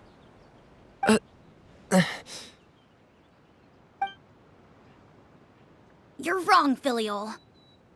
We don't want you to die. You're our family. Liar. You wouldn't be doing this if that were the case. So why? Why have you backed us into a corner?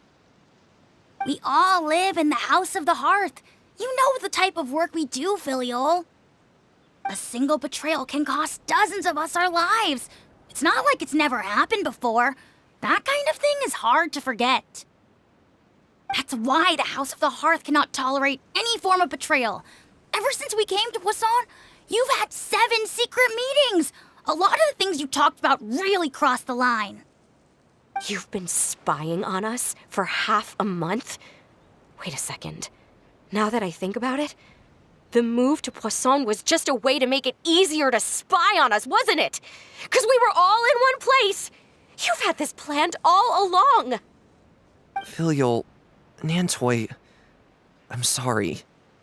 I owe you both my life. I owe Clairvy too. If it weren't for all your help after I got poisoned, I wouldn't be standing here today. If this were any other situation, I would do anything to repay that kindness, even if it cost me my life. But rules are rules. I'm sorry. My hands are tied. Why? Why? That's enough, Filial. We made a mistake, and we should own up to it. We broke the rules, plain and simple. And now we have to face the consequences. I'm sorry, Chapleau. Fultz. I'm sorry, Father. We accept our punishment. Chapleau, according to the rules of the House of the Hearth, how should these traitors be punished? All those who betray the house pay with their lives. And so it shall be.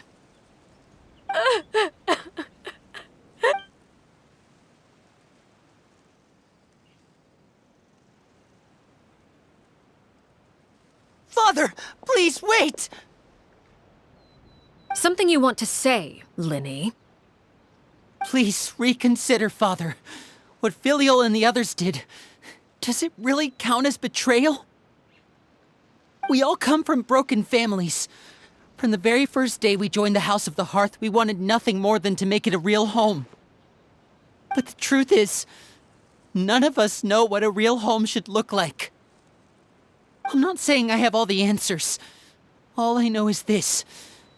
Killing Filial and the others may uphold the rules, but doing so will only bring us further away from being a real family than we've ever been. So please, Father, please reconsider. I agree with Linny. Father, please. Linny, you...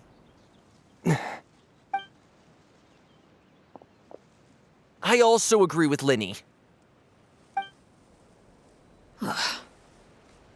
An order once given cannot be rescinded. However, given the extent of your determination, I suppose we shall have to go about this a different way. Draw your weapons and face me. Our weapons? Father, are you referring to a duel? Precisely. The rules of the house will not be altered. Traitors must be punished.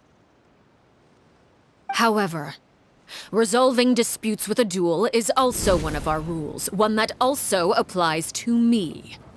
Demonstrate a sufficient showing of strength, and I shall offer a concession. Wait.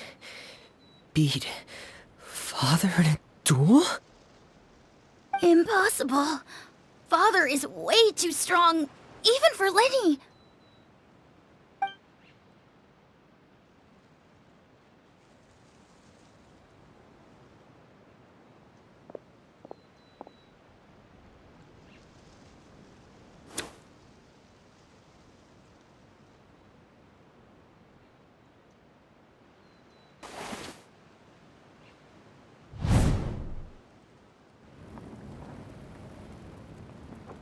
Did you hear that, Traveler? Lenny and the others have to duel the knave. What should we do? Can they really win something like that? If they lose, those people from the house are really gonna be executed. Hey, are you listening?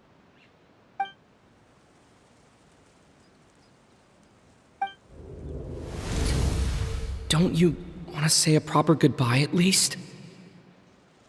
Anger makes you impulsive. Sorrow causes you to waver.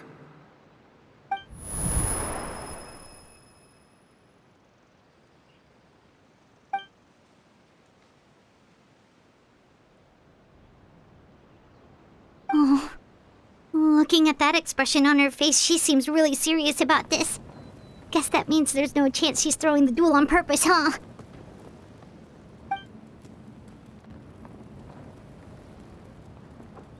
When guests are around, families are often on their best behavior. And any disputes are less likely to escalate. When the time comes, make the choice that you deem most appropriate in the situation, and lend your help to the House of the Hearth. What's wrong, Traveler? Hey, where are you going? Traveler?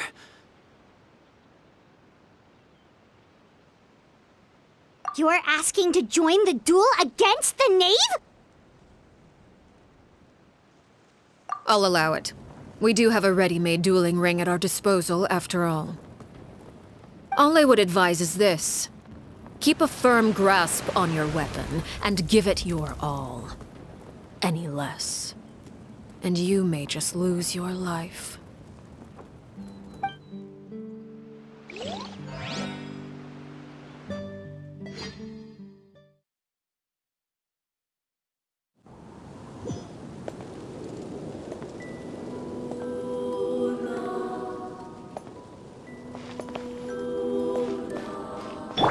Closer now.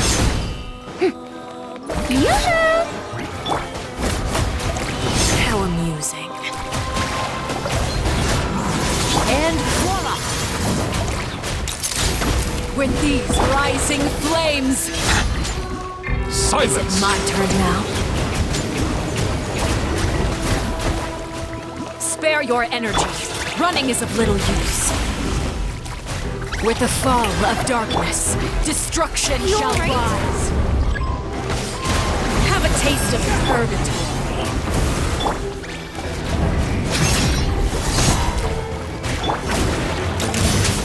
Breaking news! Let the world collide! Fallen leaves. Look out! With these rising flames! How amusing. Not bad. You've proven to be a worthy opponent after all. Now's our chance! Not bad. You've proven to be a worthy opponent after all.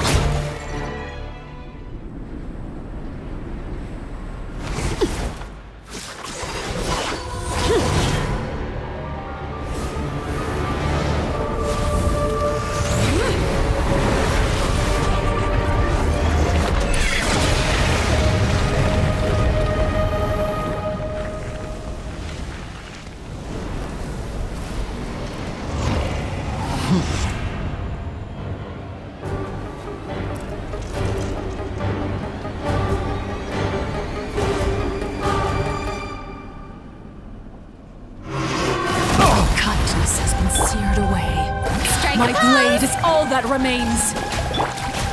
Wind strike! Time to shine! Watch out for Father's movements! Look out! At least I documented everything.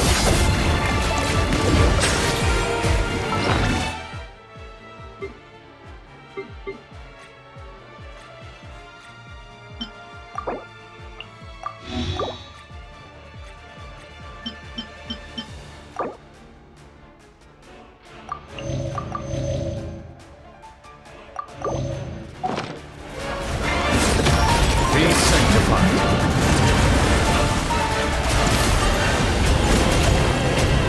Now's our chance! Over here! Sundown is only the beginning.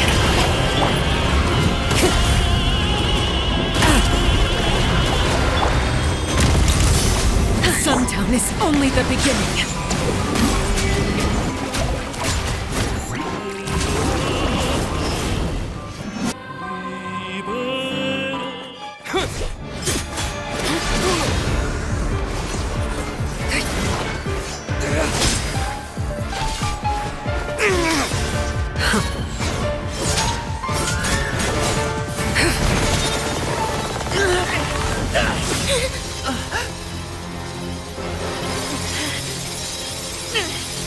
You should know better than to crowd in one place.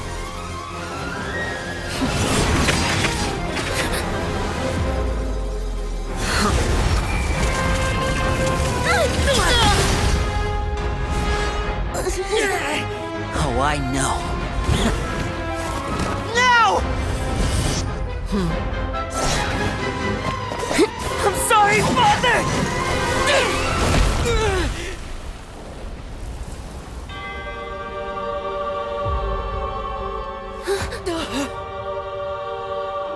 Sorry for what? This pitiful excuse for an attack.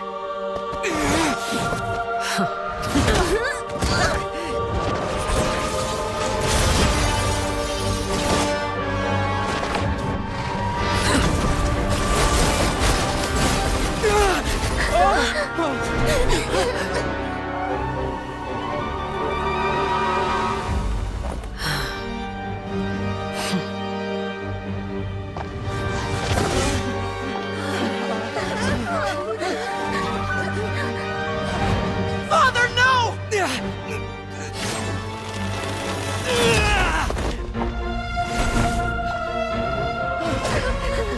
Made it out, did you? You're stronger than I expected.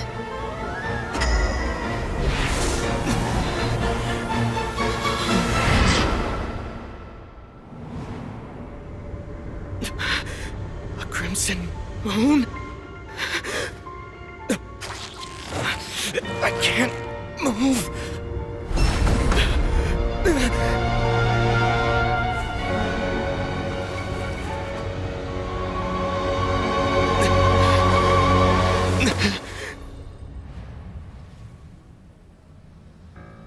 Still, not strong enough to beat me.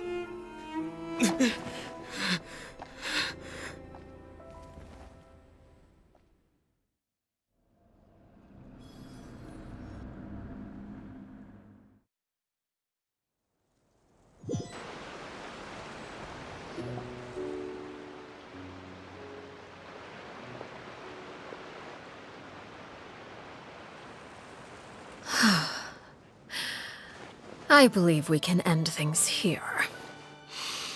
It's not often that we get to enjoy the company of guests, after all. We wouldn't want things to get too out of hand.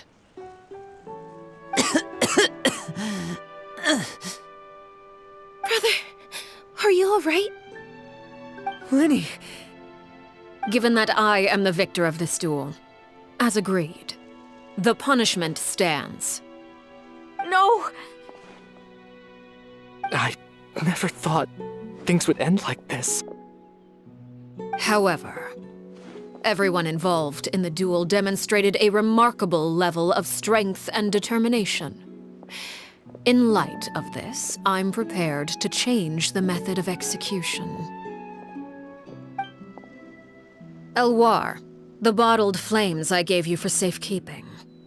Do you still have them? Yes? I wasn't sure what they were for, but I've kept them super safe. I didn't lose a single one. Wonderful. Then, in just a moment, I'll have you administer them.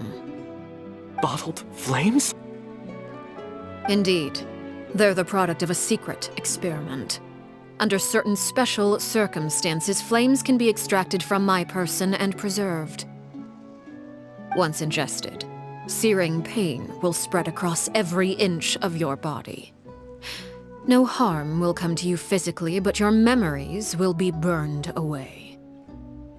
If you can withstand the pain, when you awake, you'll have forgotten everything you know about the House of the Hearth, and will be expelled from the organization. In other words, administering this concoction will kill the version of you that grew up in the house, and give you a new identity.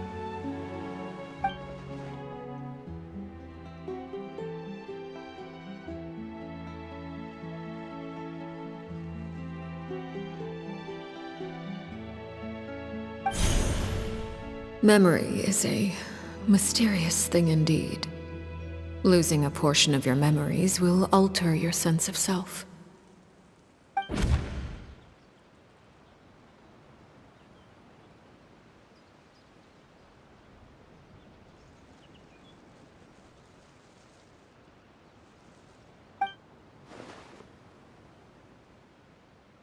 So, you're just letting us go, Father?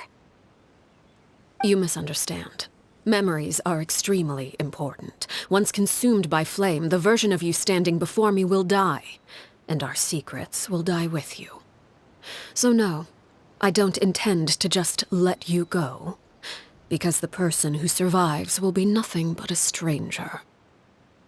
Even so, I won't have to live in fear anymore. I'm sorry, Father. I'm sorry I let you down. But I really... Don't cry, Filial.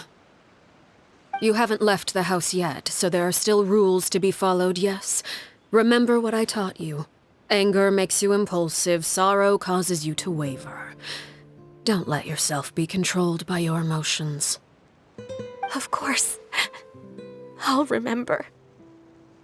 Dry your tears, and go pursue the life you really want. Yes, Father. Chaplot, Fultz, Elwar, take them back to Poisson. And bring Linny and the others as well. I prepared 3 extra vials of bottled flames. As for whether to take them, the choice is yours. Goodbye, children. The next time we meet, I will no longer be your father.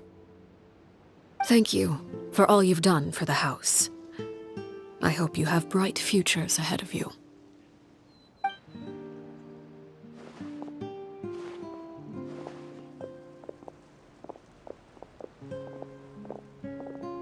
Father. Let's go.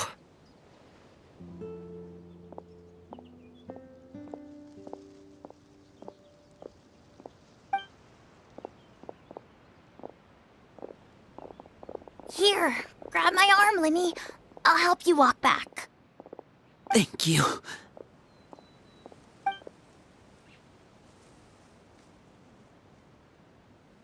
Clairvy.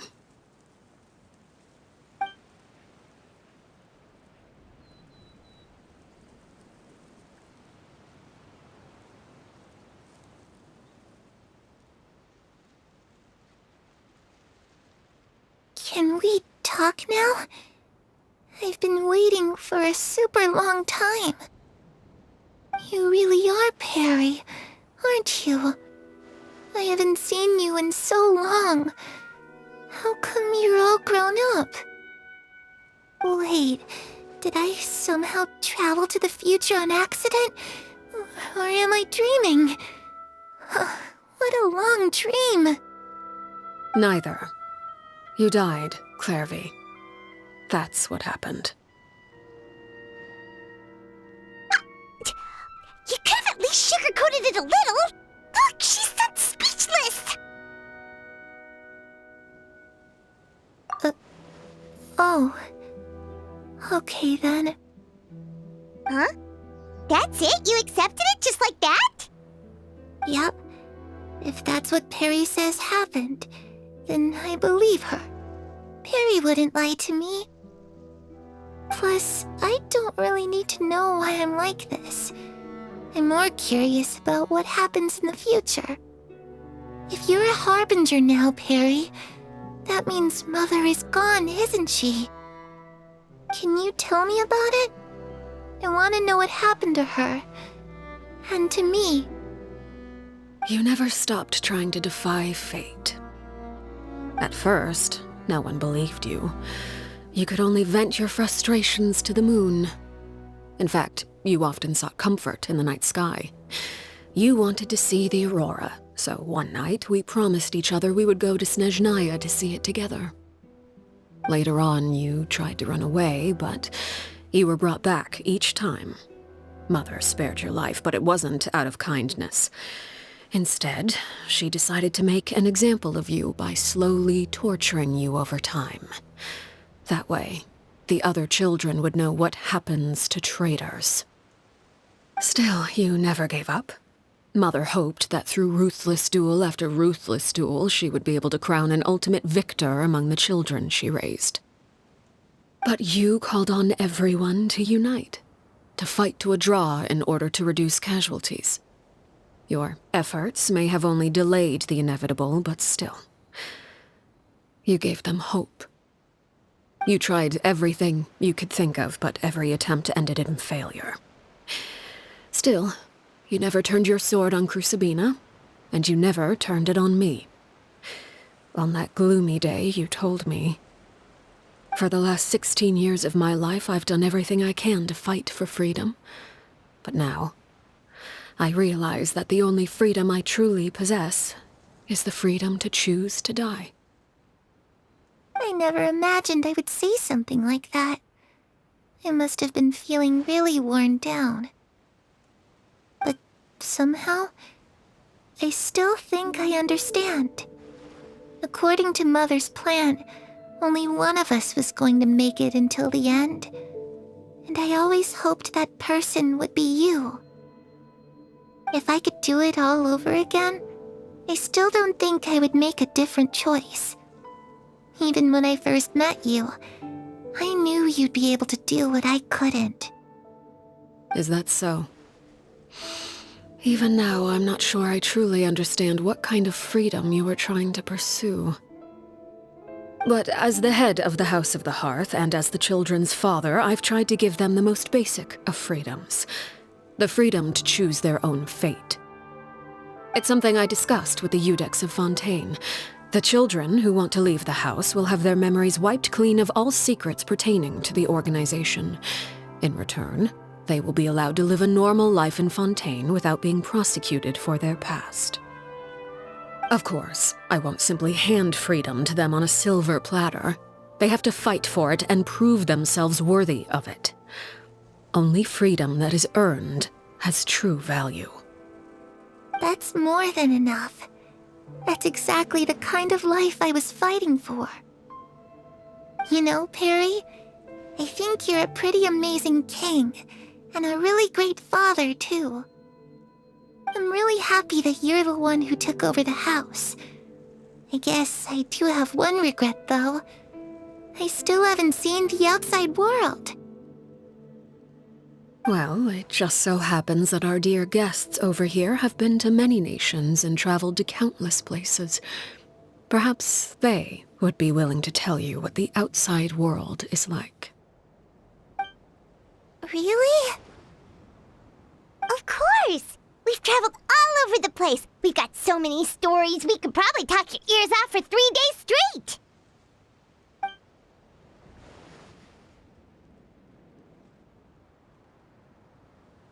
You know, I used to dream of being a bard. Playing the lute while singing into the winds of freedom. Even if there was no one there to listen, I would have continued to sing no matter what.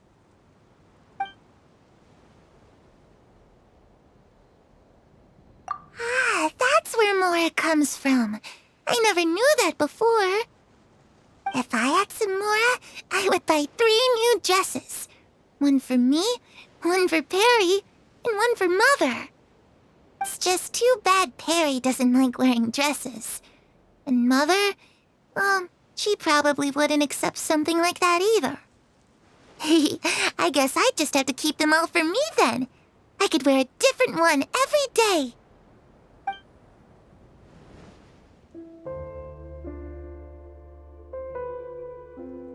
Those yokai you mentioned, what do they look like? I once saw a drawing of this one guy with horns on his head and a super scary face. Are there any yokai like that? Oh, sounds like you're talking about an Oni. Yep, we've met one, and let Paimon tell you, they're not nearly as scary as they look.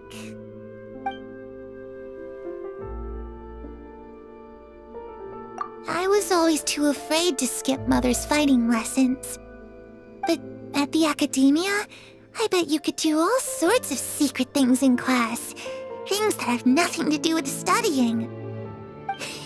I'm just kidding. Being able to study whatever you want without having to fear for your life actually sounds pretty great.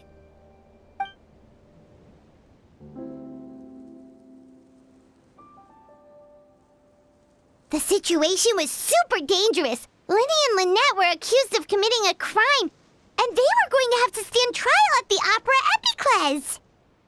Oh no, that must have been hard for all of you. What happened next?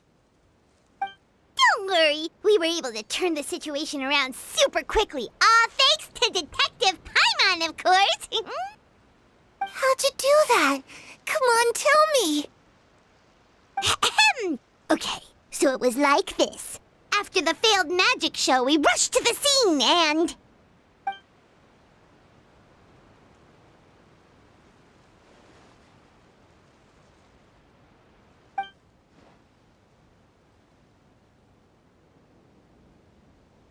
Shadows don't have the capacity to learn or grow. Any new information they encounter is quickly forgotten over time.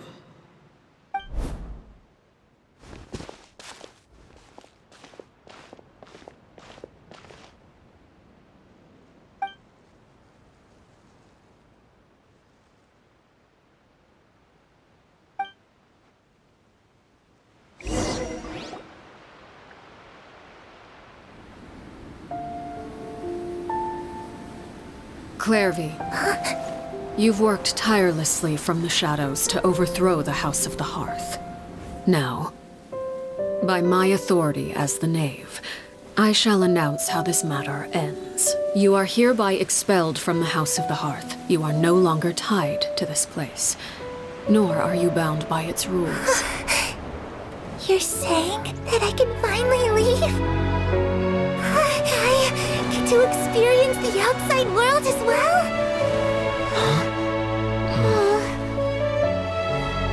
Oh, I almost forgot.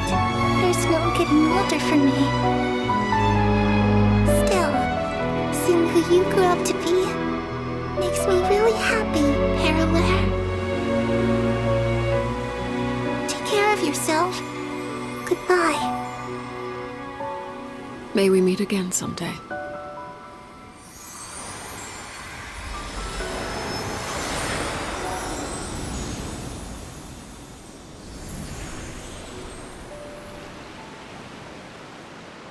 Clairvy. She left so soon. Paimon didn't even get to finish her story. I also have certain sentiments left unsaid. I wanted to tell her that the aurora I saw in Snezhnaya was just as beautiful as the ones in the pictures. But a shadow's memories reset at dawn. Had we delayed any longer, we wouldn't have had the time to say goodbye. Whatever regrets may linger, let them be lost to the coming of a new day. Father? It's Linny! Hey, Linny!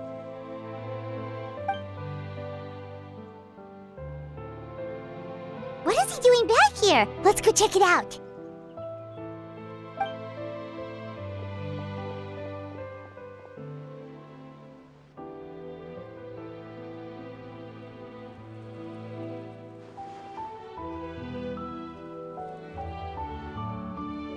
Father, the bottled flames have been administered. Filio and the others have left the house. And you? What have you decided? Thank you for giving us that choice, Father. But we never wanted to leave the house. It's the only home we've ever known. Lynette and Fremine feel the same way. They're recuperating back at the Hotel Bouffe d'été. But I decided to come back and tell you where we stood. I'm sure you're well aware of the expectations I have for you. I want you to follow in my footsteps and become the next king of the house. Yet you seem to have different ideas. I must admit, I'm rather surprised by your decision to stay. There's nothing wrong with choosing to live a quiet life. Leading this organization is a heavy responsibility, one not so easily carried by someone forced onto the throne. I just never understood what you saw in me. What made you believe I was deserving of that throne? You're brave, talented, and, most importantly, you cherish your family. You would do anything to protect them, even if it costs you your life.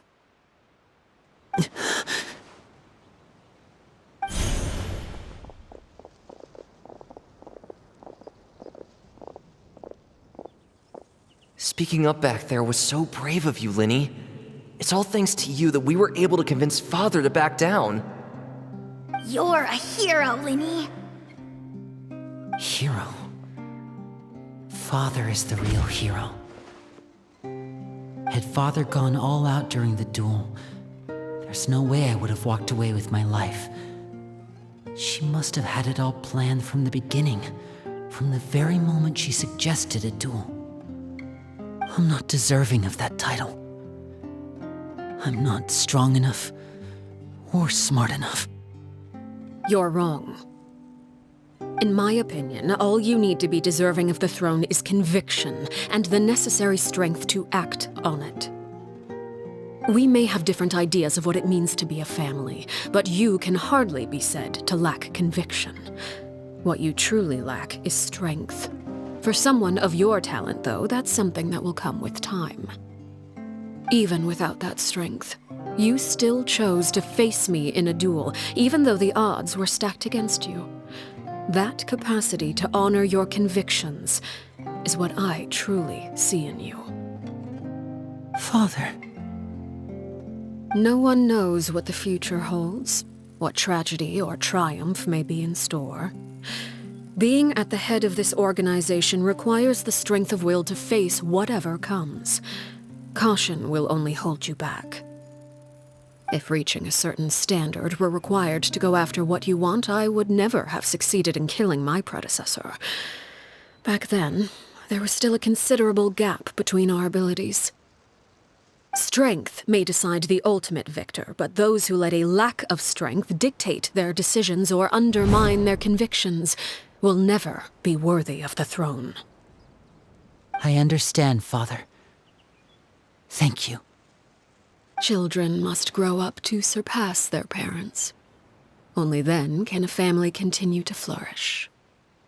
The road ahead is not an easy one, so I'll ask you one last time.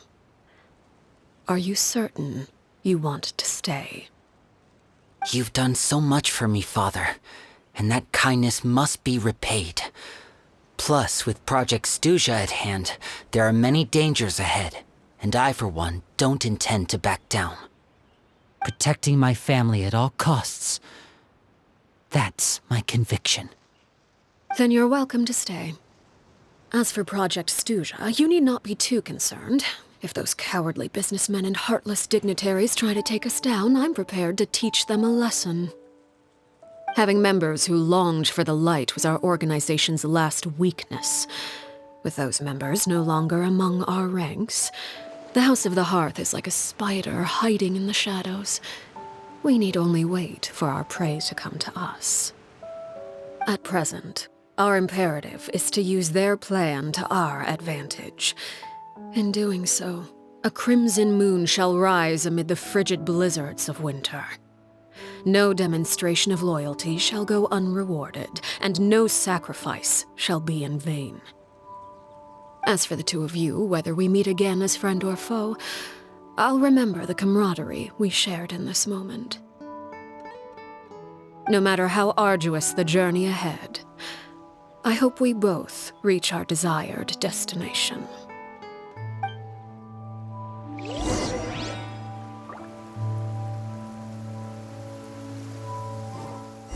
I see. Didn't Linny say that Lynette and Fremine were recovering at the Hotel Bouffe d'été? Oh, Paimon wonders how they're doing. Maybe we should go check on them.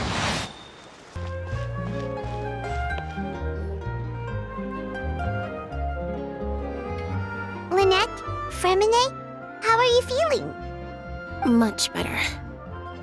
Whew, what a relief! What about you? Are you feeling alright? I knew you'd come out unscathed. Us, on the other hand, well, we've been bedridden for 2 days. I couldn't even turn over.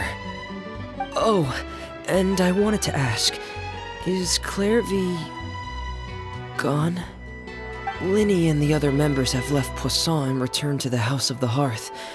According to him, there haven't been any more sightings of a spirit roaming the house. I see. I'm glad. Father came to check up on us 2 days ago and told us about what happened with Crusabina and Clairvy. Actually, I've met Crusabina before. Wait, what? You've met the former knave? Crusabina died a year after Clairvy. It was during the year between their deaths that I joined the House of the Hearth. Crusabina had an extremely cruel and radical way of doing things. While she was alive, the atmosphere in the house was suffocating. When I joined, though, the experiment she valued so much had already come to an end, and all the people involved, dead and injured alike, were gone. Crusabina never talked about the past with us newcomers. A couple of months after I joined, Father killed Crusabina and burned all her files. With that, the names of all the people subjected to her experiments, Clairvy included, were lost to the flames, along with the painful memories they represented. Father took in Lenny and me a couple months after that, but she never mentioned anything about Crusabina or Clairvy. It really seems like something she was planning to keep to herself. The last time you talked to her, did she mention why she kept it a secret for so long? She said she didn't want us to be affected by the darkness of the past. She was worried we'd develop a false sense of gratitude towards her if we knew about it. The foundation of a family should be free of any corrupting influence. Whatever happened in the past, it has nothing to do with who we are now. And that's what Father told us in the end. But I still thanked her for everything. It was only after hearing about what Crusabina did that I finally realized how insignificant our lives could have been. The members of the house meant nothing to her. To say that she valued them in any way, even just as a tool, would probably be giving her too much credit.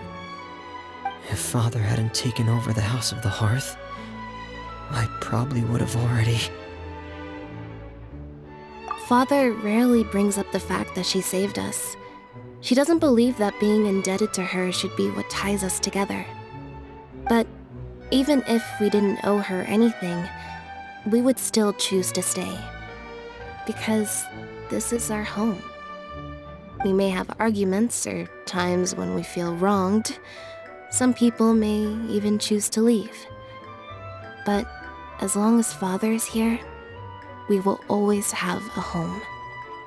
Whether the path before us is bathed in sunlight or shrouded in shadow, we'll follow Father wherever she chooses to go. So I wanted to say thank you for helping us make it through this crisis. Without your help, we could have lost a lot more along the way.